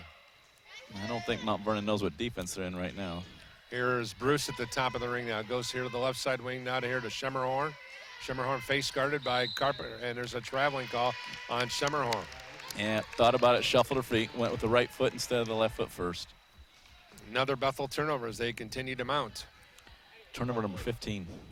Bethel averages 17 on the year per game. And 14 for the visitors. So Tay Bruce checking out of the ball game now, and now back into the ball game is Kelsey Brickner. With the basketball now here, Ellerbrock. Ellerbrock with the crossover one-on-one against Michelle Moritas. Michelle Moritas gets down to, here's a steal by Brickner on the cross-court pass. Goes over here to Glenn, back to Good Brickner pass. for the easy layup. 38-35, Pilots within 3, 2:22 to go, third quarter. And Moritas had nothing to do with that. There's a little turnaround by Ellerbrock off the glass. The previous possession, Moritas had nothing to do with the finish, the end product, but it was because of her defense that steal was created. No question about it. She gets down in that defensive stance as well as anybody we've seen. Here's Cam Glenn getting bumped off, goes into the corner now to Irwin. Irwin on the drive, and they're going to call a foul on Carpenter, I believe. Nope, check that. They're going to whistle that one against Ellerbrock. That'll be her third. So now you have Carpenter, Perry, and Ellerbrock all playing with 3 fouls. It'll be a 2-shot foul, though, because we're in the double bonus. Basista to inbound the, well, she was coming into the ballgame, so it'll be free throw opportunity now here for the Pilots. Free throw on the way, in and out, no good for Jessica Irwin, Springfield, Ohio native. Now we'll have that substitution as Basista comes into the ballgame for Carpenter. Irwin's got 7 points, 2 rebounds on the evening. Free throw on the way for number 1, good. Now it is a 40-36 ball game. 2:01 to go, third quarter. Pilots are now 13 of 18 from the foul line tonight. With the ball over here, Ellerbrock handing it off here to the near side to Cassidy Kane. Now to Hopkins on the far wing. Hopkins switch pivot feet. Comes over here to the right side. Now to Basista. Basista looking. 10 on the shot clock. Comes out high now to Kane. Kane goes inside of the low post, and a foul call on Schemerhorn. As setting up shop was Rachel Perry in the post. Yeah, Perry was posting up the smaller Cam Glenn. It's a great post entry pass, and so Becca had to come over and help from the backside. It's a good foul, as Perry is 3 of 6 from the foul line, but 5 of 6 from the floor, and she had an uncontested layup if Becca doesn't foul her. Free throw by Perry, a 59% free throw shooter. Good, making it 41-36 Cougars. 1:38 to go in the third. Pilots are 1 of 11 from the floor this quarter. And Perry with one more. Good again, 42-36 in favor of Mount Vernon. There's that zone defense that they've struggled with, and they just threw it out of bounds. Oh, Fortunately for the Pilots, it went off a blue hand over there. So the Pilots scored 9 in the first quarter, 20 in the second quarter, and they only have 7 here in the third quarter. With the ball now here, Michelle Moritas on the perimeter now. Trying to sort out the details. Goes to Schemerhorn. Schemerhorn on the drive. Back here, Brickner goes here to the near side. Back over here to Camp. Shot no good. Rebound into the hands of Ellerbrock. Ellerbrock flares out here to the near side. As Perry was open down low. Pass was too high by Hopkins, thrown away. So it'll be turnover number 16 on the visitors. Want to say hi to our good friend Don Sturgeon, who's listening out in eastern Indiana. He was happy that we gave a shout out to that Purdue contingent. Boiler up, Don. Absolutely. They have had Tanya Connery wants everybody to know that the Pilots are serving turnovers. She prefer Apple. The shot right there, good. And now it's a 42-38 ball game here with 45 seconds to go. I'll take Blueberry. Here's the shot here from the right side, no good. On the release by Basista. Here's Cam Glenn on the push shot. Puts on the brakes. And there's about a difference of 10 on the shot clock and the game clock. Michelle Moritas, far side wing, goes up high and she throws it away. But Glenn was there on the ricochet. Cam tracks it down. She was hammered inside, and that'll send Cam to the line. It's going to be 20 seconds to go. Foul on Hopkins, her second. So Cam will head to the line. She's 7 of 8 from the line tonight. She comes in shooting 67%, so she's having a nice evening. The junior from Ann Arbor shoots and scores 42-39, 20.6. This game reminds me of the St. Francis Bethel game that Bethel won last year, Coach, where Bethel hung around, then about the last 2 minutes of the game, we were able to make a couple really neat plays and were able to upset St. Francis last year. 42-40, 16 seconds to go in the third. Now, thank goodness for free throws because they have shot poorly here. Basista, skip past to the far side now here to Kane. Into the near side, jump shot from 18, no good. Rebound on the foul is laid up and in with 2 seconds to go. What a nice hustle play by Rachel Perry, the 5'9" freshman. And Alsasser picks up the foul. That's a killer with 2 seconds to go. Basket was good. And now with a free throw forthcoming, it could be a 5-point game again as the Perry now 17 points on the evening. She eyes, flies, knocks it down. 45-40. Pilots, Alsasser to inbound the ball. Goes to half court to Cam. Cam can't get the shot off. 3 quarters are in the books here on Mike Lightfoot court. Mount Vernon 45, Bethel 40. We'll be back with more of college basketball here in the Crossroads League right after this brief timeout. You are listening to Bethel College women's basketball on Regional Radio Sports. They came from every corner of the country, from small towns and big cities. But they all shared one thing in common. They belonged to a family called Marines, a tough and determined few dedicated to protecting everything we hold sacred. And still, they come. Celebrate the history of those proud few who have earned the title Marine. Centier Bank is Indiana's largest private family-owned bank. Since 1895, the Schrag family has built a legacy of success through business and by servicing the communities of northern and central Indiana. Centier's not-for-sale promise pledges to the communities we serve that we will continue to preserve independent banking in Indiana for generations to come. Centier Bank is proud to serve the communities of northern and central Indiana. Please visit Centier.com for more information, and don't forget to like us on Facebook, member FDIC. Paul Condrey, Mark Gardner, down here on Media Row. Glad you can join us. So let's go over to Coach for all the details, and special thanks to Tiny County for heading up our great team coverage. Also, Zach Miller, Brad Foster, Clay Sidebender, and, of course, Andrew Bowen. Visitors are shooting 45% from the floor. The Pilots are 31%. Visitors have knocked down 5 of 15 behind the line. The home team, 3 of 8. 12 of 17 from the free throw line for Mount Vernon. 15 of 20 for the Pilots. 22-21, Mount Vernon out-rebounding the Pilots. With the basketball, Michelle Moritas out here on the perimeter. They've extended that zone defense out. Again, now here's Moritas at the top. Goes left side now here to Irwin, back to Moritas. Now to Cam Glenn. Flashing up high now is Alsasser. 10 on the shot clock. Moritas goes to Cam. Cam, back out here to Michelle. Michelle will launch the three-point shot. Karam's off the rim, and rebound goes through the hands of Taya Bruce into the hands of Sierra Basista, and Basista will settle things into the forecourt. Goes into the deep left corner. The feet, and then back over here on the right corner. Mount Vernon much more crisp with their passes on the perimeter than the Pilots. Boy, I tell you what, Jessica Irwin took a shot to the chin right there. Here's the ball deflected off a... Oh, it's an inadvertent whistle. Yeah, the official assumed it was going out of bounds. It wasn't, so he blew the whistle. It's actually a fortunate break for Mount Vernon as there's only 2 on the shot clock. Now they get to run a play as opposed to trying to catch and shoot from the corner. Now they just reset it to 5. It probably worked out better for Mount Vernon than it did. Absolutely. Yeah, they weren't a good look right there. And I like the official saying, hey, listen, that's my bad. I was quick with the whistle. He anticipated the play. And, Coach, you know this. You're getting in the ebb and flow of the game. Sometimes you'll anticipate. Even I do that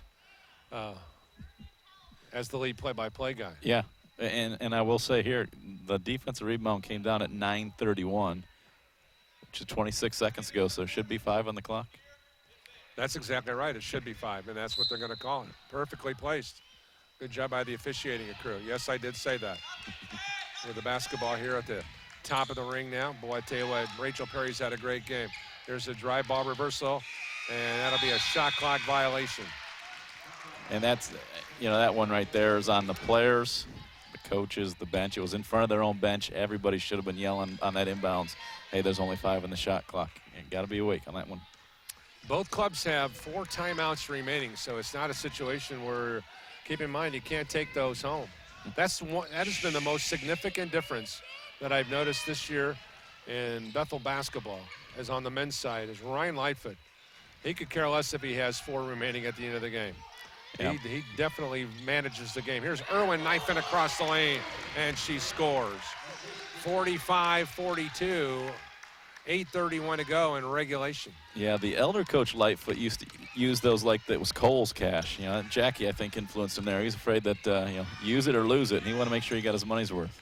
Here's the ball deflected by Taya Bruce. And Bruce is hammered out of bounds. And Taya knocked out here on the sideline, asking for some help. Boy. Adjusting the mouthpiece there. And good thing she has the mouthpiece. Yeah. Took a heck of a shot to the noggin there. Mount Vernon to inbound. Out here on the perimeter now, Danny Ellerbrock. Ellerbrock drives down the left side of the lane. Shot no good. Rebound tracked down by Brickner of Bethel. Now here, ball ricochets into the hands of Bruce. Hands it off to Irwin, and she traveled with the basketball. And it's going to be turnover number 16. Thinking about traveling, Cardinal bus. That's the preferred way of travel for the Bethel men's and women's basketball teams. Danny Ellerbrock for Mount Vernon. Her club at 3-point leader. Ball over here into the deep right corner. Basista. Ball deflected and stolen by Cam Glenn. Cam has got the lead. Cam to the goal, and she is fouled from behind by Basista. And Cam will go to the line to shoot a pair with 7 minutes and 45 seconds to go in the fourth quarter. Mount Vernon is yet to score here in the quarter. Pilots with an opportunity with Glenn at the line to cut that lead to 1. Cam, 9 of 10 from the line tonight, 7 rebounds, 6 assists. Tanya Condry liked the Cole's Cash remark. She gives you props for that, but she doesn't hand out any platitudes very often when it comes to sportscasters. I do my best, Tanya. Every once in a while I get a good one in there. Here's the free throw for the Ann Arbor native, Cam Glenn. Eyes, flies, twinkles the twine. 1-point basketball game, 45-44. 7:45 to go in regulation. Now the key is, can we cut that, edit it, send that to Kohl's and get us a new sponsor for our timeouts? There you go. With the basketball now, here is Ellerbrock. Ellerbrock, boy, look at the defensive pressure by Michelle Moritas. Boy, she moves her feet as well as anybody. Here's the jump shot from the top of the circle. Big Picture shot. perfect. Well done for Cassidy Kane. She was 0 for 10 coming into the ball game from downtown, and she knocked her first triple of the year right there. You would have never guessed. She caught that, shot it with confidence, knocked it down, her first one of the year. Moritas drives on the right side of the lane, double team, shovels it off to Taya Bruce in the corner. Taya on the dribble, comes all the way out, now here to Irwin. Irwin, triple off the iron. Rebound, Rachel Perry, and nice tie-up in here. As it'll be alternating possession. The arrow will favor the team from Ohio. And to inbound, it'll be Cassidy Kane, Covington High School native. And now here's Ellerbrock to walk it up. Danny here into the forecourt. Dribbles around a high side screen. Now comes back here to the right side to Carpenter. Carpenter drives inside. Ball's on the floor, and coming out of the fray is Brickner. Up court quickly now to Cam. Cam Glenn with a crossover. Stop. Nice bounce pass inside to Irwin. She travels, no call, but into the corner. Brickner, three, bucket. And for the first time tonight, Pilots now take that back. They're within one now. Yep, still have not had a lead. This Brickner's now 2 of 8 or 3 of 8 from the floor. That's a big three-pointer for her. Mount Vernon with 6:28 to go in the quarter will take a timeout. We'll take a timeout as well. Mount Vernon 48, Bethel 47. Don't touch that dial. When your child's in the hospital, the last thing you want to do is to leave their bedside. If we had to leave the hospital at any time, it would have drove us nuts. The family room was definitely a blessing for us. We needed to be close to our daughter, and it gave us exactly what we needed at that time. Make a difference in the life of a family when they need it most.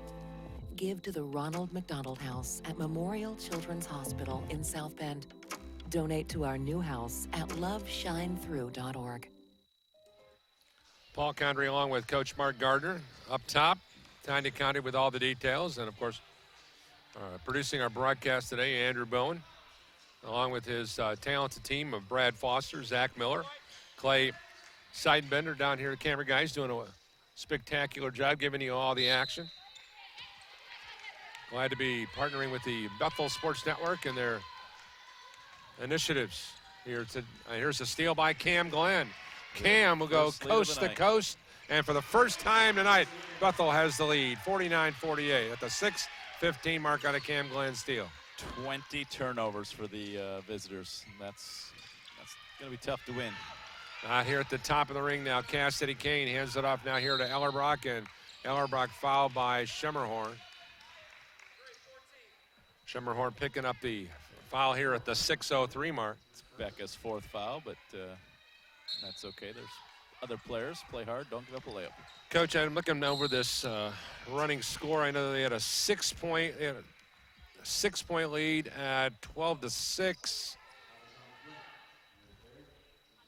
And I think that may be the high water mark. And a 6-point lead at 15-9 and 42-36. Yep. So that's been the high water mark, and free throw here for Taylor Gregory. Like I said, they just felt that neither club wanted the game. It was just who was going to win the war of attrition. Second free throw good. Now we're tied at 49-49 on the 1 of 2 with 6 minutes to go in regulation. Looks like Mount Vernon's going to extend that defense out really high and put Gregory on the top of that trap. Here's a pass inside. Here's a power move inside for the goal. Was that Brickner in there? Yeah, I believe it was. Yep. 51-49 BC. And that's the downside. If you're going to extend that zone out like that, then you're leaving the basket unprotected, and Kelsey took advantage of it.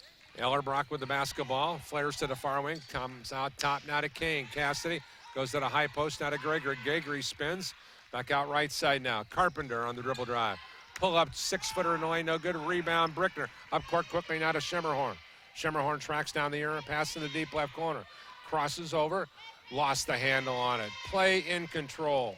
And here's a steal by the Lady Pilots on the turnover by Mount Vernon. You were saying? Exactly. Shot clock should have reset on the first turnover. Should be about 27 on the shot clock. 5:10 on the game clock. Bethel, it's second lead of the evening. And the officials trying to sort out the dynamics.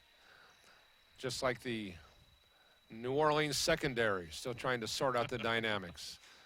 Yesterday's debacle. My, oh my.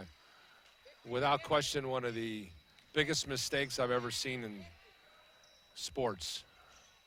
Yeah. And with the basketball, it'll be Bruce to inbound to Glenn.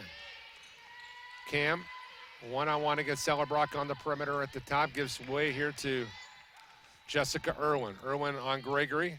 Goes now to Cam on the far wing. Cam will launch the triple off the iron at ricochets, but into the hands, and loose ball traveled and knocked around. It goes off a Pilot.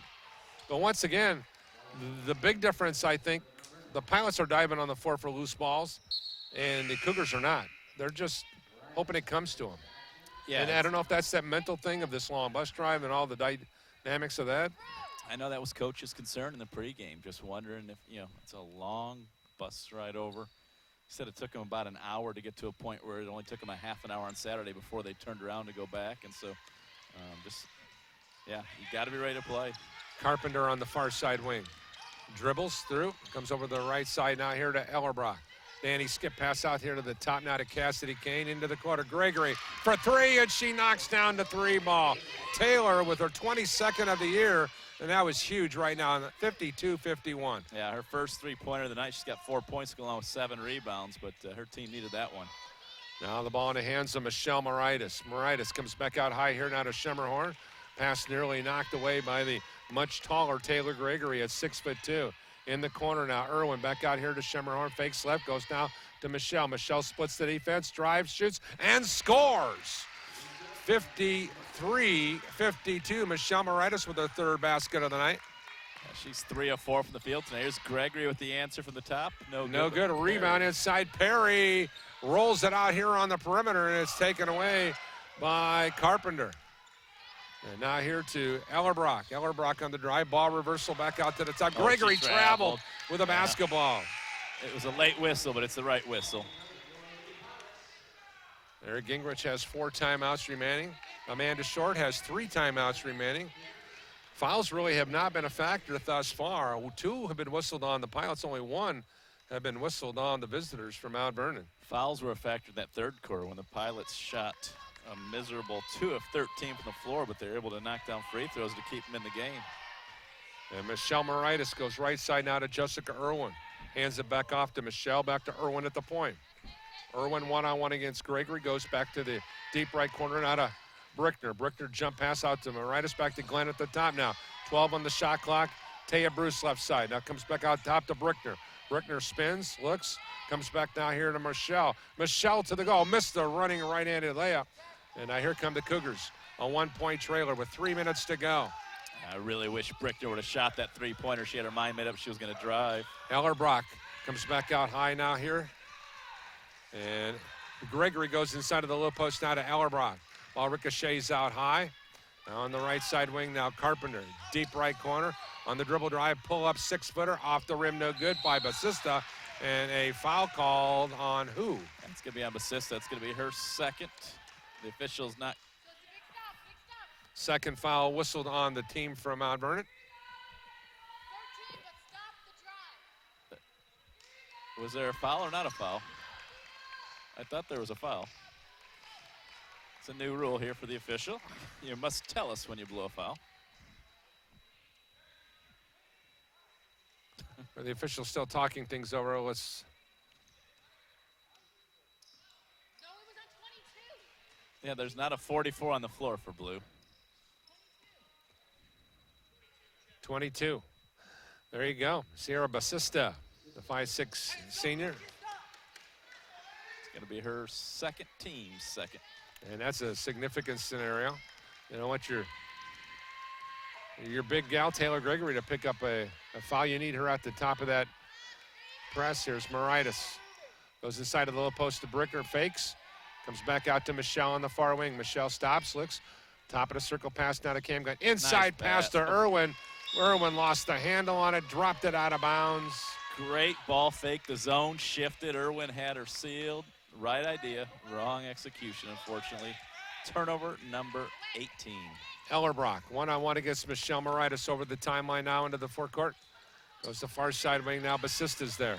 Basista looks for a cutter. Dribbles to the top. Now ball reversal back to the far side to Ellerbrock. Pass inside. Ball deflecting around and a whistle. I was screened out of the way by Amanda Short. And, Coach, did you get a better view than me? Yeah, she got hit on the first shot, got her own rebound, got hit on the second shot. So Moritas picks up her second foul, team's third. And with 2:09 to go in regulation, Taylor Gregory, a 76% free throw shooter. She's a steady player, averaging an assist, a steal, and a block a game. Throw in the fact that she's averaged 7.5 rebounds and 11.5 points. She's great all-around player, and she's only a freshman. Yeah, 8 rebounds so far tonight, 5 points. Her first free throw ties it up, and the second one gives her club the lead at 54-53. Bethel with the ball here now on the half-court set as we touch the 2-minute mark. Here's Irwin backing all the way out here. Goes to Cam Glenn. A nice job defensively by Ellerbrock to deny the entry pass on the far side wing to Cam Glenn, and a battle of number 12s over there. Moritas out here high now. Surveys the situation on the right wing now. We'll come over to the left side of Irwin. Now to Brickner on the near wing. Kelsey Brickner on the dribble drive. Pull up 12-footer left to woefully short. Brickner got the rebound back. Shovels it out here now to Bruce. Taya on the dribble. Comes back to Brickner. Brickner traveled with the basketball, or I was screened out of the way by Eric. Stepped out of bounds. Stepped out of bounds. On the, yep, same thing. Yep. Oh, a key turnover with 1:38 to go in the ballgame. And Eric Gingrich just shaking his head. What does he got to do to get a break? Yeah, Kelsey out-rebounded 4 Cougars to get the ball back. There's a backdoor cut. Bruce with the push.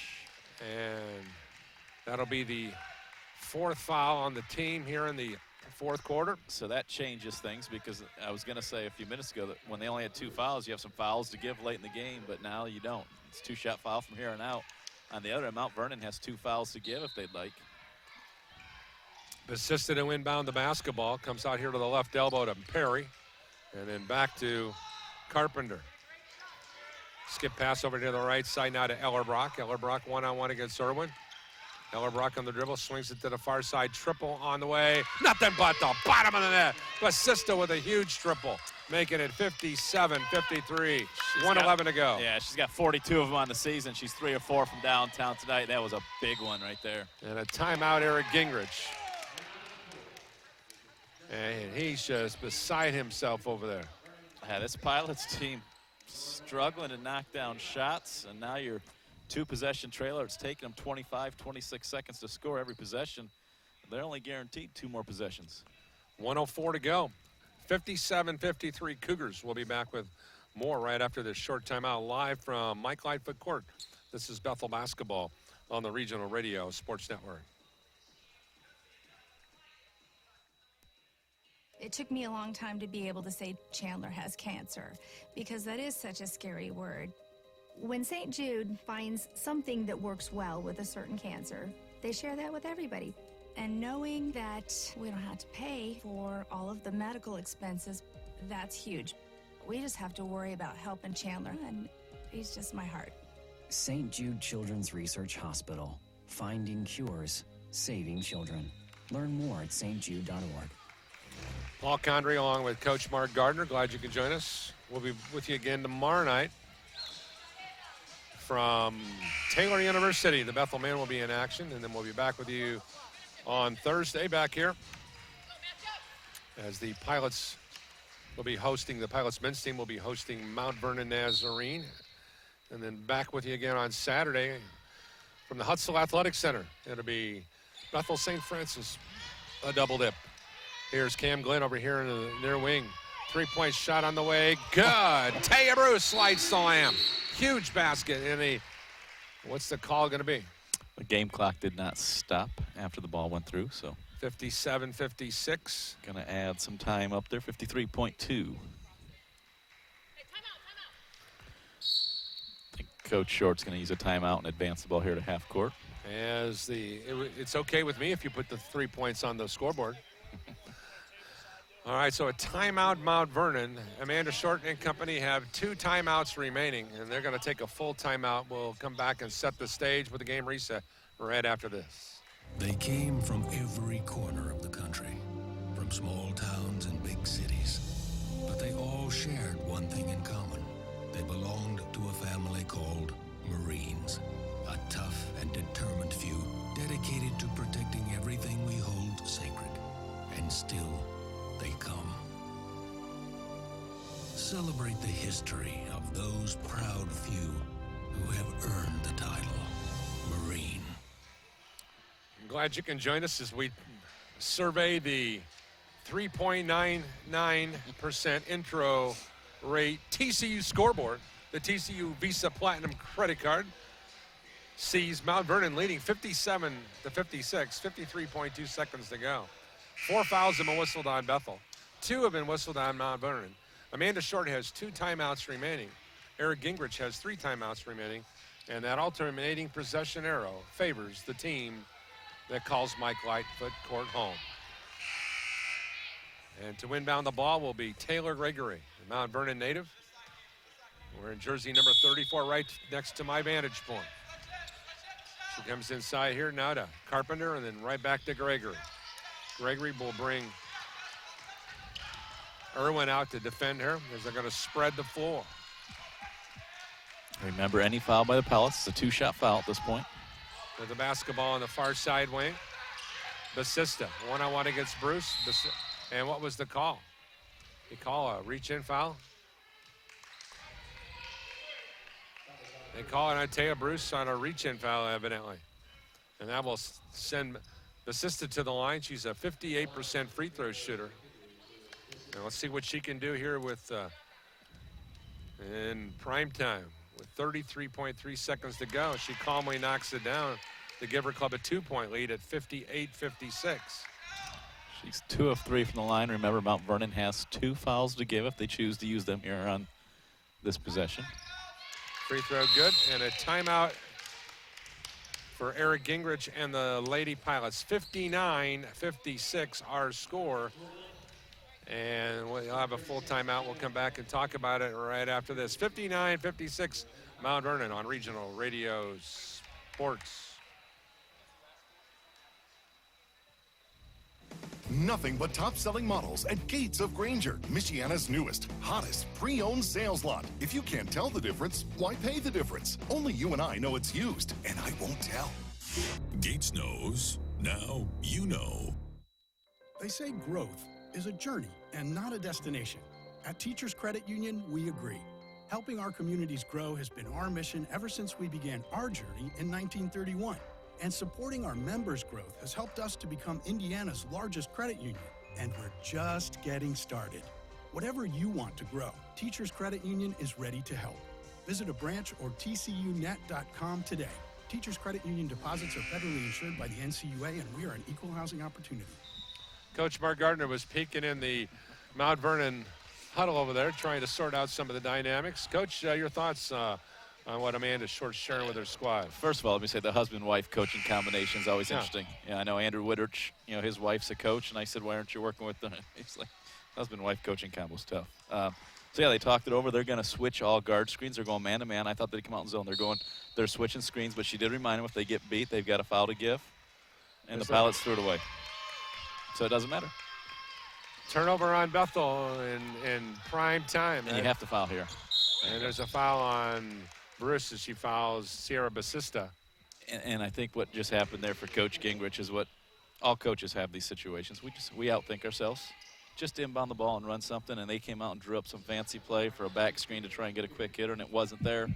All the players here during the timeout is run the play, run the play, run the play. And, Eric didn't throw the ball. Cam did, so it's on Cam as the inbounder, but she was running the play. Eric drew up. It looked a lot better on the coach's board than it did on the floor.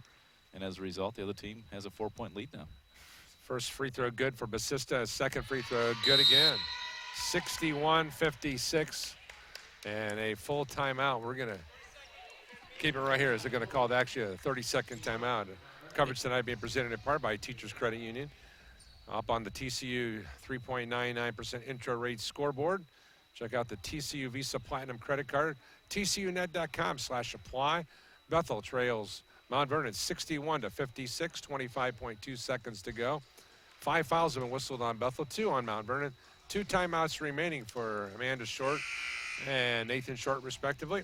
And Eric Gingrich and his wife, Kat, and Kelsey Key have one timeout, remember. And, you know, that's kind of interesting because it just dawned on me that we have a husband and wife combination coaching in the game tonight.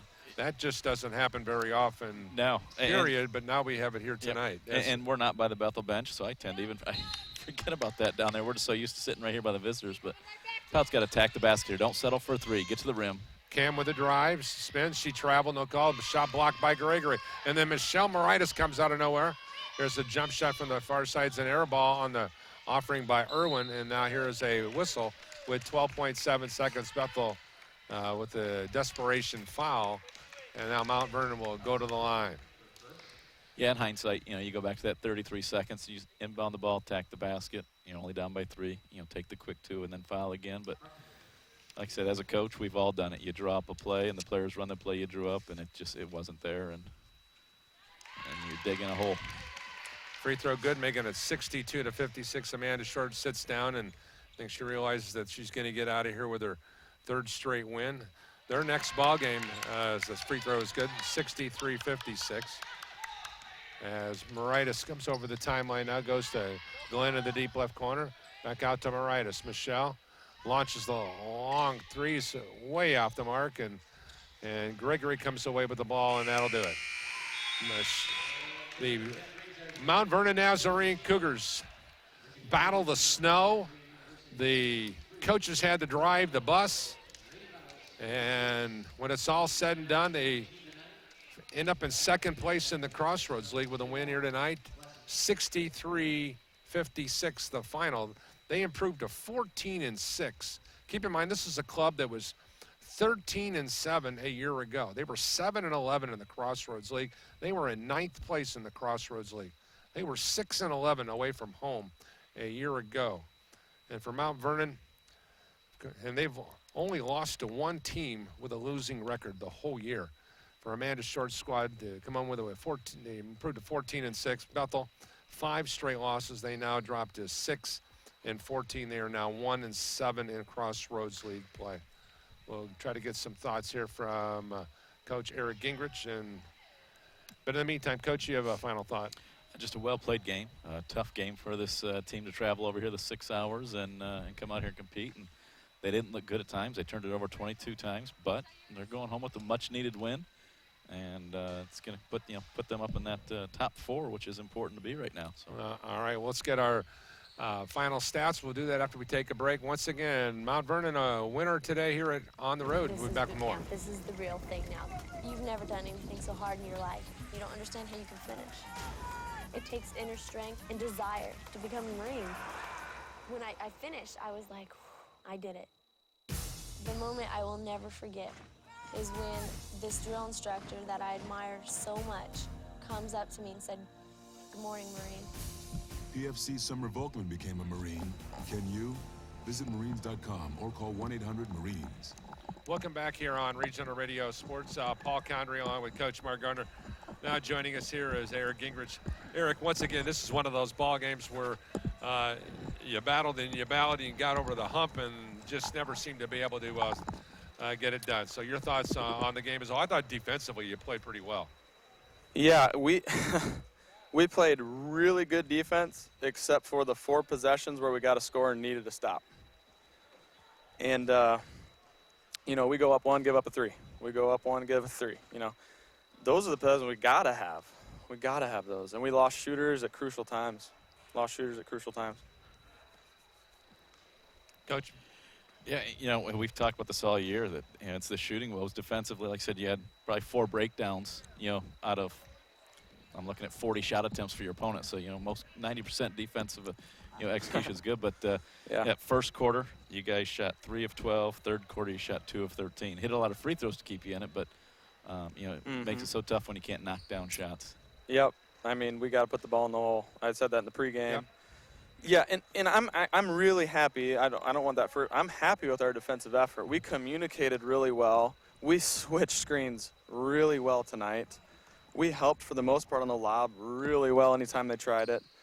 But we got buried down deep under the rim a couple times when we're guarding shooters, and it just can't happen when you're guarding a shooter. And it's a mental error Not so much they're not running our system, just little mental errors that just hurt us down the stretch. I know you talked about that in the pregame show, that you were so disappointed in the team's performance defensively at Spring Arbor. Had you played like this at Spring Arbor, would it have made a difference there?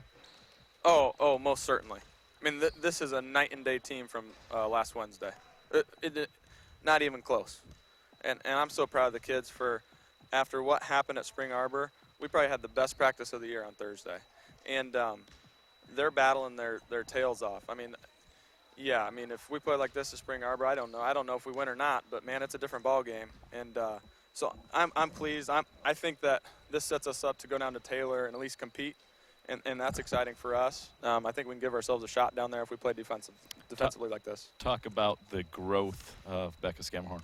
We've talked about this team's not been deep, and Paul and I feel like, stat-wise, I'm looking at her stat line tonight, and 0 for 0 from the floor, 2 rebounds, 4 fouls, but I feel like she's giving you quality minutes. She's playing with more confidence each game out.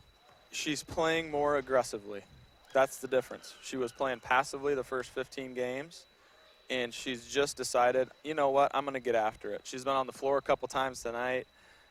She's making the effort plays, and it helps. It feeds. It seeps into our team and the energy and all that. She's been terrific in that regard. All right.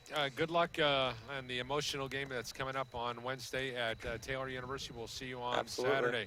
Thanks, okay. Coach. Thanks, guys. All right. Once again, Eric Gingrich spending time with us here in the postgame show. Appreciate him taking time. Let's go to Mark, and he'll wrap up our final stats. All right. The visitors shot 17 of 40, 43%, 8 of 19 from downtown, 42%. They hit 21 of 27 free throws, 78%. 31 rebounds, 6 on the offensive end, 13 assists, 22 turnovers. Individually, Kennard had 2 rebounds. Ellerbrock, 4 points, 3 rebounds. Basista had 14 points, 2 rebounds. Carpenter, 15 points, 7 rebounds, 4 assists. Gregory, 6 points, 9 rebounds. Hopkins knocked down a triple. Perry had 18 points, 3 rebounds, 5 steals. And Cassidy Kane hit a big three-pointer late in the game, her first three-pointer of the year.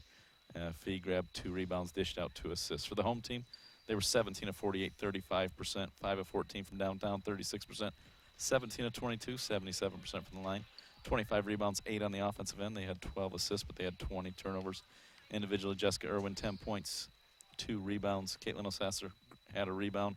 Taya Bruce, 12 points, 2 rebounds. Cam Glenn, 17 points, 8 rebounds, 9 assists, 6 steals. Not a bad night. Michelle Moritas had 6 points, 3 rebounds. Becca Scammahorn had 2 rebounds. And Kelsey Brickner had 11 points and 3 rebounds. That's going to do it for our broadcast today. Once again, Bethel falls to 6-14 and 1-7 in Crossroads League play. They'll be taking on Taylor University on Wednesday. And, of course, the Mount Vernon group will be in touch with the best team in all of the Crossroads League, as they'll be hosting Marion, their next game out on the 20th. That's going to do it for broadcast today. Special thanks to our team upstairs and down here on the court, Clay Seidenbender, Zach Miller, Brad Foster, Andrew Bowen, and for the talented Ty DeCondre. For Coach Mark Gardner, I'm Paul Condry. God bless you all. Semper Fidelis. Good night, everyone.